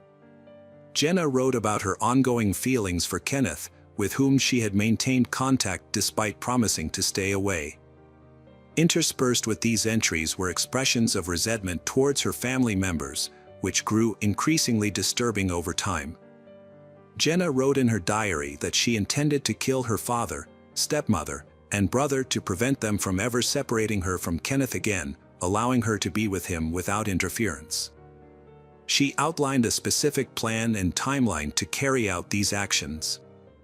When her father, Philip, read her words, he was overcome with shock and fainted. He struggled to comprehend that his daughter would not only conceive of such a heinous act, but also possess the determination to make it a reality. Jenna had a plan to kill her family members. First, she intended to kill her father between 4 o'clock and 5 a.m. by luring him to the basement and stabbing him in the neck. Her next target was Rhonda, whom she planned to kill in her bedroom between 6 o'clock and 8 a.m. using the same knife. After that, she planned to kill her brother David in his room. The police discovered Jenna's diary at the start of their investigation, which became the primary evidence against her. Meanwhile, Philip gave the police Kenneth's phone number, allowing them to track and apprehend Kenneth and his girlfriend. On September 4th, 3 days after the crime, investigators located the fugitives in Tucumcari, New Mexico. The police informed local authorities about the case, who quickly located Rhonda's stolen car near a hotel where Kenneth and Jenna were staying. They were arrested and transported separately to a New Mexico detention center, awaiting extradition. However, a search of the car did not yield the weapon used in the attack on Rhonda. Kenneth chose not to face trial. He attempted to take his own life in his cell by hanging himself and wrote a letter. Officers found him and rushed him to the hospital, where he was in critical condition. In his letter, Kenneth claimed responsibility for the crime and stated that he and Jenna acted according to his plan, attempting to take the blame to absolve her. The authorities kept Kenneth's attempt on his own life and his confession from Jenna for a time, deciding it was best she didn't know while being transported to Kentucky. They wanted her to give her own testimony without being influenced by Kenneth's actions. Upon arriving in Kentucky, Jenna also confessed to the crime, providing the police with a detailed account of her actions. According to Jenna, on the day before the crime, Kenneth visited her at her house. They met early in the morning, which is why Jenna didn't attend school that day. They spent the entire day together. Rhonda arrived home around 3 p.m. and encountered Kenneth in the basement. This encounter sparked an argument between Rhonda and Jenna, which eventually turned violent. The violence escalated to the point where Jenna attempted to strangle Rhonda by grabbing her neck. Kenneth then intervened, taking over from Jenna. He grasped Rhonda's throat with such force that she soon lost consciousness and fell to the floor. Once Rhonda was unconscious, Jenna took a kitchen knife and inflicted fatal wounds on her neck, leading to her death. Witnessing the scene caused Kenneth to become ill, and he vomited into a trash can. When questioned by the police about the knife used in the crime, Jenna stated that she and Kenneth had disposed of it during their escape. They had wrapped the knife in a bag and thrown it away at a fast food restaurant. Jenna provided this testimony while Kenneth was still in serious condition at the hospital. He was charged with first-degree murder but was unable to stand trial due to his self-inflicted injuries. After 6 weeks on life support, he passed away. In October 2019, Jenna was formally charged with her stepmother's death. The charges alleged she either caused the death or collaborated with someone else. She also faced a theft charge. Jenna was held without bail at a juvenile detention center. Her father, Philip, stated he didn't care that she was his daughter and felt she didn't deserve his protection after the incident. He hoped Jenna would receive the punishment she deserved. Jenna wasn't informed of Kenneth's death until a court hearing, where she fainted upon learning the news. After regaining consciousness, she screamed, cried, and struggled to calm down. In January 2019, Jenna pleaded guilty to first-degree manslaughter and expressed regret for her actions in court the following month. She expressed remorse for the pain, anger, and disappointment she caused. Upon learning of the plea deal, Philip expressed disappointment, stating that the system failed to prevent the crime against his wife. He claimed there were warning signs that Jenna was in trouble, but no one took action. Philip added that people often advise going to the police immediately, which he and his wife did, yet they still found themselves in a terrible situation. At the sentencing hearing in March, Susan Hooper, a mitigation specialist for the defense, explained that the defendant suffered from abuse, violence, neglect, and lack of basic human rights throughout her life. The lawyer questioned what could have driven a 15-year-old with no history of violence to commit such a crime. The lawyer noted that Jenna had no prior record, was respected by teachers and peers, and it was unclear what led her to take such a desperate step. It was also noted that none of Jenna's family attended the hearing. Philip declined to participate, and Jenna's mother never appeared in court to learn her daughter's fate. This was unusual, as parents typically show interest in the case's progress, even in difficult cases where the accused has committed serious crimes. The lawyer, Susan, gathered extensive evidence and records showing that Jenna was abandoned by her mother, Christ, who neglected her well-being. Susan conducted an in-depth examination of Jenna's early life by reviewing child care and medical records in Indiana and Kent. She also interviewed various individuals who knew Jenna, including neighbors, family friends, caregivers, teachers, school counselors, and her older half-sister. The sister's testimony was particularly relevant, as she had lived with Jenna for several years. According to the sister, they never had a stable or safe home environment. After Christ's divorce from Philip, she started working at a local Indiana prison, where she became romantically involved with an inmate. She eventually posted bail for him, and he moved into their home. This marked the beginning of a nightmare for Jenna, who was only 3 years old at the time. The man consistently robbed them and brought other women into the house, all while Jenna and her brother were present. A neighbor contacted Child Services after discovering that Jenna's family home was infested with rats and that the young children were being left alone all day. When a social worker visited the home, she encountered a hostile mother who refused to let her inside. Upon eventually gaining entry, the social worker was met with a horrific scene. The house was filled with rotting food, piles of trash, rat droppings, and human waste. The kitchen was overrun with unwashed dishes, covered in mold and infested with rodents and insects, including a large number of cockroaches and fleas. The children were living in deplorable conditions, with no regard for their safety. They had unrestricted access to medications and other hazardous substances, further endangering their well-being. Despite efforts to improve their situation, relocating Jenna and her younger brother to live with their father in Kentucky did not alleviate their problems. Susan stated that Philip and Rhonda neglected them, forcing Jenna to sleep in an unclean basement. However, the lawyer countered that Jenna had simply moved from one unstable home to another. Prosecutor Richie Borms presented evidence during the hearing, demonstrating that Philip made every effort to provide for the children's needs and create a good home.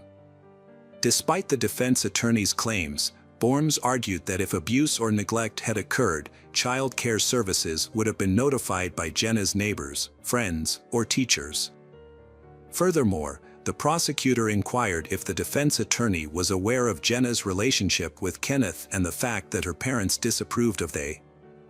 The defense attorney stated that Kenneth was the only person who genuinely cared for the accused, Jenna. According to the defense, Jenna's past experiences had left her with unmet emotional needs. She was searching for someone to provide her with the love and care she had always lacked, and having lost that person, she was now devastated. Defense attorney Anthony Lee Taylor presented scientific documents to justify Jenna's behavior. The articles explained how the child abuse Jenna suffered at a young age had negatively impacted her psychological development. Anthony told the court that his conversations with Jenna led him to believe that she lacked parental love and that her strained relationship with her mother contributed to her inappropriate relationship with Kenneth. Jenna supported this statement by reading a letter in which she expressed her deep regret and apologized to her family for her actions.